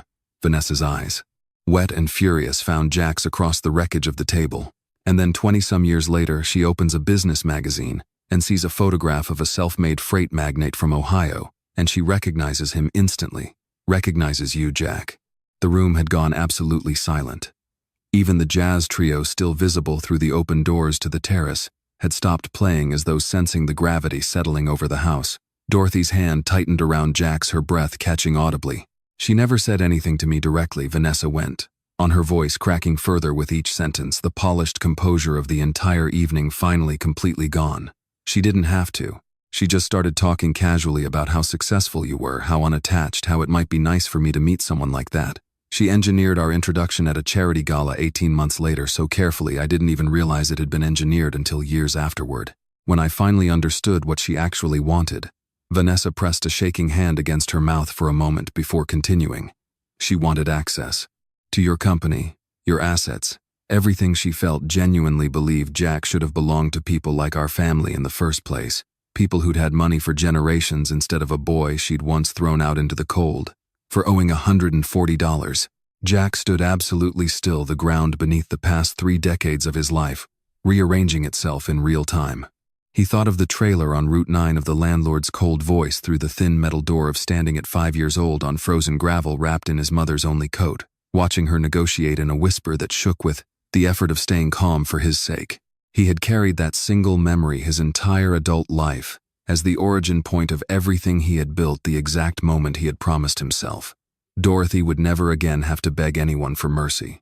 He had never once imagined that the woman who had delivered that cruelty decades ago might be sitting at this very moment somewhere in the extended web of his own marriage, having quietly, patiently maneuvered her daughter into his life.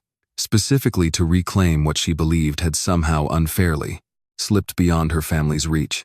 Margaret, Jack said, slowly testing the name against a memory buried so deep he had almost convinced himself it belonged to someone else's life. Margaret Croft. My mother Vanessa confirmed, her voice barely above a whisper now. She's going to hate that I just said any of this out loud. But I'm done, Jack. I'm done being the instrument of a plan I never fully agreed to, taking the blame for cruelty. I learned watching her practice it on people who couldn't fight back my entire life. A murmur moved through the stunned table, guests exchanging disbelieving glances, several reaching instinctively for their phones before catching themselves suddenly aware of how thoroughly the evening had transformed from celebration into something closer to a courtroom. Dorothy, still gripping Jack's hand, had gone very pale, her eyes distant, clearly turning some old memory over in her own mind. A woman named Margaret, she said slowly, almost to herself. There was a woman who managed the trailer park. Sharp-eyed, never raised her voice but never once bent either. Her gaze lifted to meet Jack's, something aching and complicated moving across her face. I remember her, Jack. I've thought about her more than I ever told you over the years. I used to wonder sometimes whether she ever thought about that night at all. She did, Vanessa said quietly. More than either of you probably want to know. Jack felt something in his chest twist violently, grief and fury, and a strange, disorienting sense of inevitability all tangled together. He thought of his entire adult life meticulously constructed as a fortress against precisely the kind of vulnerability he had experienced that frozen night, and understood with a clarity that nearly buckled his knees that the fortress had never actually kept that danger out. It had simply invited it back in through a different, far more intimate door. Does she know you're telling us this right now? Jack asked quietly. Vanessa shook her head, a fresh wave of tears spilling silently down her face. No. And she's going to be furious. But I'm tired of carrying her ambitions like they were mine, Jack. I'm not proud of what I did to Dorothy. Some of that cruelty was genuinely mine, learned and practiced and inexcusable, and I'm not going to pretend otherwise just because my mother handed me the blueprint for it. But I need you to understand, this was never just about me resenting an older woman living in my house. This was always bigger than that, orchestrated long before I ever fell in love with the idea of being your wife.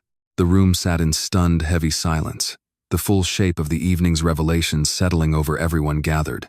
Not simply a marriage built on cruelty, but a cruelty with roots reaching back decades into a frozen Ohio winter not Jack nor Dorothy had ever expected to follow them into the life they had built so far away from it. Jack looked at his mother, at the old, complicated grief moving across her tired, familiar face, and then at Vanessa, crumbling now under the weight of a truth she had clearly carried alone for longer than anyone at the table had realized. He felt beneath the fury and the vertigo of the revelation something unexpected, beginning to surface, not forgiveness, not yet, but a kind of clarity he hadn't possessed even a few minutes earlier. This had never truly been a story about one cruel woman in an isolated moment of temper. It was a story about how easily unresolved cruelty could travel forward through time, disguised, repackaged, waiting patiently for a fresh vulnerability to exploit. And understanding that, Jack realized, standing at the head of a table littered with the wreckage of the evening, changed nothing about what needed to happen next, but it changed permanently how he intended to build whatever came after it. The dinner guests began to leave in slow, uncertain waves, murmuring quiet, awkward goodbyes, several pausing to press Dorothy's hand gently, or offer Jack a low word of support before slipping out into the warm night. Ruth stayed longest, sitting beside Dorothy with an arm wrapped around her shoulders, saying nothing at all, simply present in the particular way old friends know how to be present when words have already been exhausted by the evening.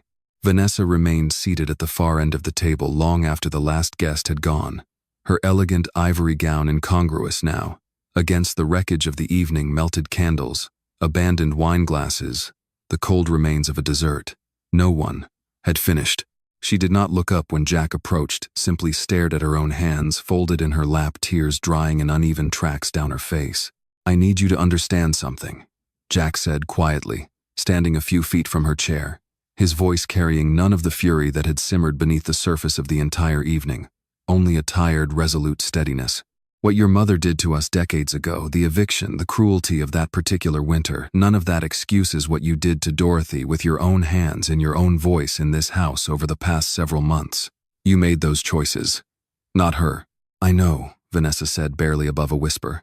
I also need you to understand that I'm not interested in destroying you publicly beyond what already happened tonight, Jack continued. Not because you don't deserve accountability. You do. But my mother has already given this family enough of her dignity for other people's benefit. I'm not going to spend the rest of this ordeal turning her pain into a spectacle for anyone's satisfaction, including my own. Vanessa finally looked up, something raw and uncertain in her expression. What happens now? Divorce proceedings begin Monday morning, Jack said. Patricia has already prepared the filing. Given the documented financial exploitation attempt and the pattern of elder mistreatment, the settlement terms will not be generous to you. I won't pretend otherwise. But I'm also not going to pursue criminal charges over the account provided the attempted transfer is fully and permanently reversed, and provided you agree in writing to have no further contact with my mother. He paused. That's not mercy exactly. It's a choice about what kind of future I want to build going forward, and it doesn't include spending years of my life in courtrooms fueled by rage. Vanessa nodded, slowly wiping at her face with the back of one trembling hand. For what it's worth, she said, and I understand if it means nothing to you now, I am sorry. Not just because I got caught. I watched myself become someone I used to swear I'd never be, and somewhere along the way I stopped recognizing the difference between my mother's voice and my own. She glanced toward Dorothy, seated across the ruined dining room, with Ruth's arms still around her. She deserved so much better than what I gave her. I know that now, even if knowing it doesn't undo any of it. Jack studied her for a long moment, feeling none of the satisfaction he might have expected from this particular reckoning. Only a tired, complicated sorrow. I hope you figure out who you actually are underneath whatever your mother built you to become, he said finally. But you'll have to do that figuring somewhere far away from this house. Vanessa nodded, once gathered what remained of her composure, and rose from the table.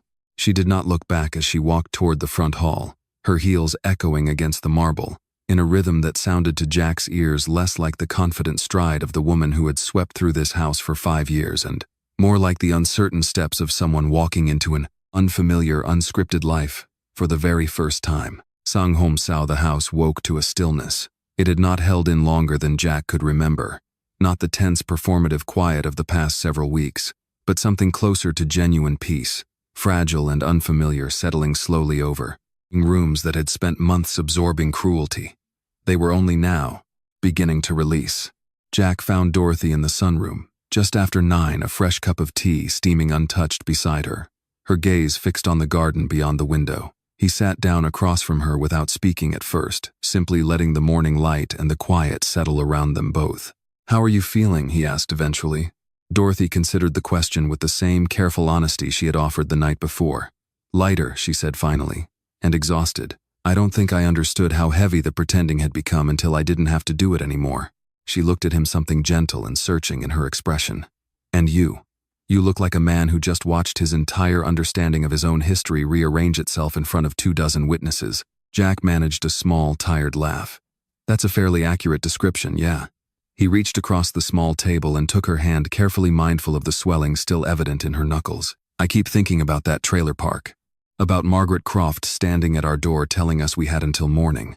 I spent 30 years building an empire specifically so no one could ever do that to us again, and somehow, without ever realizing it, I let her daughter walk right back through the front door." "You didn't let anything happen," Dorothy said firmly. "You were deceived by someone who spent 5 years perfecting the deception. That's not the same as failing to protect us. The moment you understood the truth, you acted. That's what matters." Jack sat with that for a long moment, letting the reassurance settle somewhere he could actually use it rather than simply deflecting it the way he might have a month earlier. "Walt told me something similar," he admitted, "about needing to sit with hard things instead of immediately trying to fix them." "Walt's a good man," Dorothy said, a small, warm smile finally breaking through her exhaustion. "He always has been. Even when he was 14 years old, showing up at our door with half a sandwich to share because he'd heard we didn't have much that week. He still does things like that," Jack said, "just with better sandwiches now." Dorothy laughed softly, the sound easing something tight in Jack's own chest. The weeks that followed unfolded with a quiet, deliberate steadiness. Patricia finalized the divorce filing exactly as promised, and Vanessa, true to her word during the aftermath of the dinner, did not contest the terms. Margaret Croft, according to the brief clipped updates Patricia occasionally passed along, had reportedly gone quiet in local social circles. Almost overnight, the story of her decades-old cruelty and its long, tangled consequences apparently having traveled faster and further than she'd anticipated despite Jack's deliberate refusal to feed the story publicly. Jack did not seek out further confrontation with Margaret. He found somewhat to his own surprise that he did not need to. The frozen gravel driveway of his childhood no longer held the same paralyzing weight it once had. not because the memory had disappeared, but because he had finally, after 30 years, told the whole truth of it out loud in front of witnesses and watched the truth itself do the work that anger alone had never quite managed. Walt became a near-constant presence at the house during those weeks, splitting his time between the auto shop and long afternoons spent with Dorothy in the garden, the easy warmth of their old friendship with Jack now fully restored, sturdier for having weathered the strain of the past month, rather than despite it. Dr. Hayes continued her visits as well, ostensibly to monitor Dorothy's recovering health, though Jack noticed with a small private warmth he did not yet examine too closely that her visits had begun lasting longer than medically necessary, stretching into quiet conversations on the terrace that had nothing to do with joint inflammation or sleep patterns at all. One evening, several weeks after the dinner, Jack stood at the kitchen window watching the last light fade over the garden and found himself for the first time in longer than he could remember, simply present in an ordinary moment without the tight, vigilant bracing that had characterized so much of his adult life. The house felt different now, not because the wealth or the architecture had changed, but because the truth finally living openly within its walls had somehow made the whole structure feel for the first time genuinely like a home rather than a performance of one. He thought of his mother's letter still carried close against his chest most days, the words, "I chose you every single day long before you were old enough to know there had ever been a choice to make." He understood now more fully than he had, even in the raw grief of first reading it, that the same principle extended outward, that the family he wanted to build going forward would not be defined by blood or by inheritance or by the old grievances of people like Margaret Croft, but by exactly the same quiet, deliberate choice Dorothy had made decades earlier in a hospital room beside a dying friend.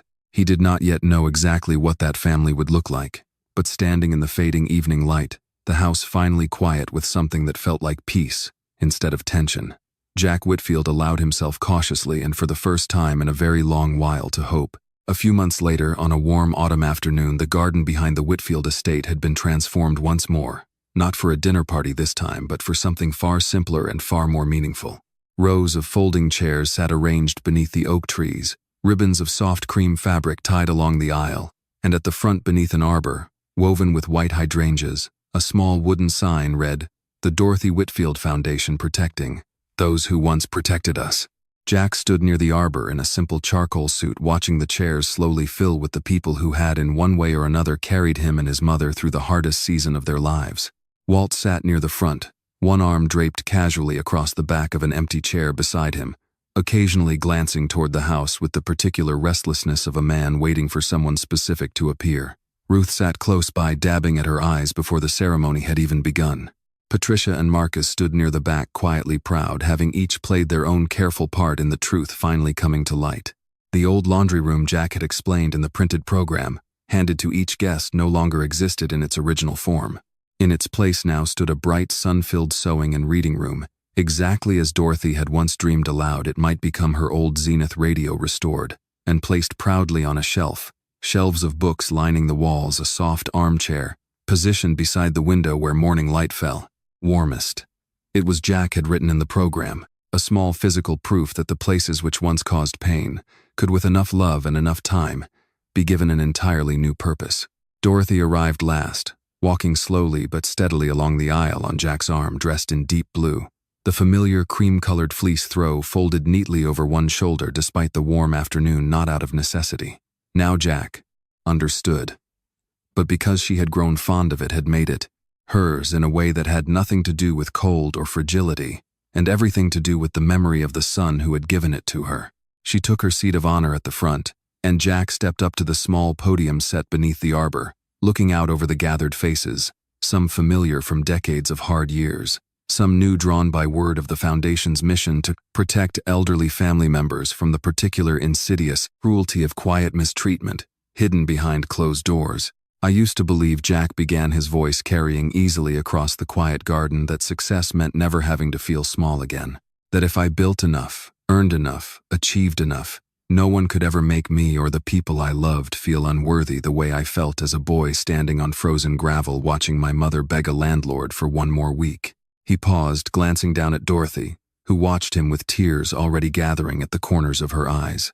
It took me 38 years and a genuinely devastating lesson to understand that worth was never something I needed to build. It was something my mother gave me freely every single day of my life, long before I ever earned a single dollar. Not because she had to, because she chose to. A soft collective murmur of emotion moved through the seated crowd.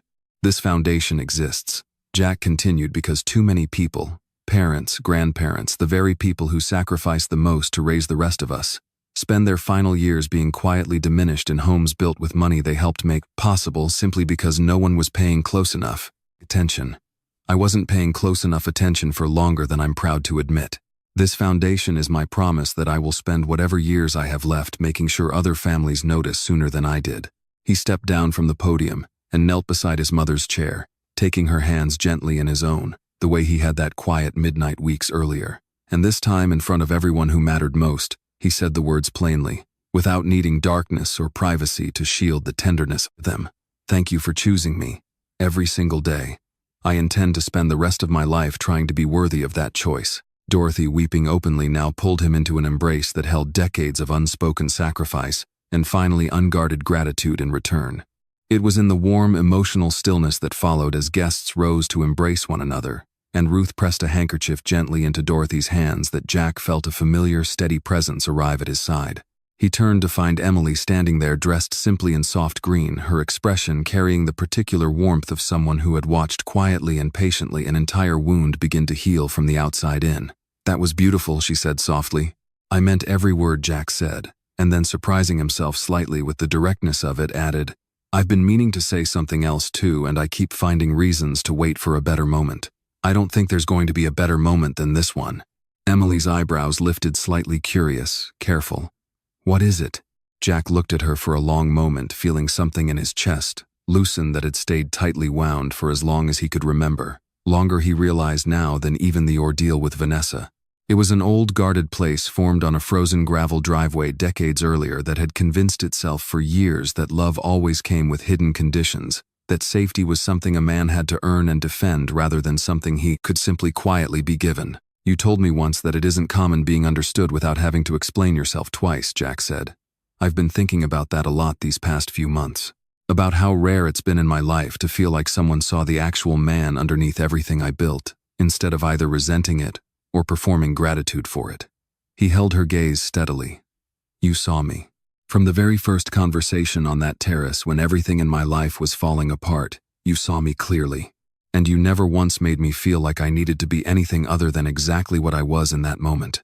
I don't think I've felt that safe with another person since I was a boy, young enough not to know yet how rare that kind of safety actually is.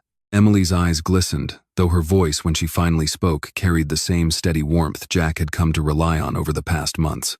I felt it too, she said quietly. From that very first morning, I told myself it wasn't the right time to think about it given everything you were carrying. But it never really went away. Jack reached for her hand gently, the same careful tenderness he had learned over the hardest weeks of his life to offer without hesitation. I'm not asking for anything complicated, he said. Just the chance to keep being seen like that. For as long as you'll have me. Emily smiled, tears slipping freely now, and laced her fingers through his, without a moment's hesitation. I'd like that very much. Nearby, Dorothy, watching the quiet exchange with the sharp, knowing eyes of a woman who had spent a lifetime reading the people she loved most, reached over and squeezed Walt's arm, a soft, satisfied smile spreading across her face. Walt, watching his oldest friend finally step into something that looked for the first time in years like uncomplicated happiness, simply nodded, content, the last remaining tension of the past difficult months, finally fully releasing from his shoulders. The garden settled into the golden hush of late afternoon guests, mingling beneath the oak trees, laughter and quiet conversation replacing the heaviness that had once defined this house. Somewhere inside, in the small sunlit room that had once held nothing but cold water and quiet humiliation, an old radio sat waiting to be turned on again, ready to fill a space that had finally fully become what it was always meant to be, a home built not on fear or performance, but on love freely, chosen, again and again by the people determined to protect it. If there is one truth this story leaves behind, it is this family has never truly been about shared blood. It is about who chooses to stay, who chooses to show up in the hardest, most unglamorous moments, and who chooses again and again to protect the people who cannot always protect themselves. Wealth can build beautiful houses, but only genuine love and attention can turn a house into a home. And sometimes the deepest wounds a person carries are not healed by success or vengeance, but by finally being seen, understood, and chosen by someone who asks for nothing in return except honesty. If you take one thing away from Jack and Dorothy's story, let it be this: pay closer attention to the people who sacrificed the most for you. Call them, visit them. Notice the small silences where pain likes to hide. It is never too late to come home and truly see the people who have always been there for you. Thank you so much for watching until the very end. If this story touched your heart, please give it a like, leave a comment sharing your own thoughts below, and share it with someone who needs a reminder to check in on the people they love. And if you haven't already, please subscribe to the channel so you never miss the next story. See you in the next video.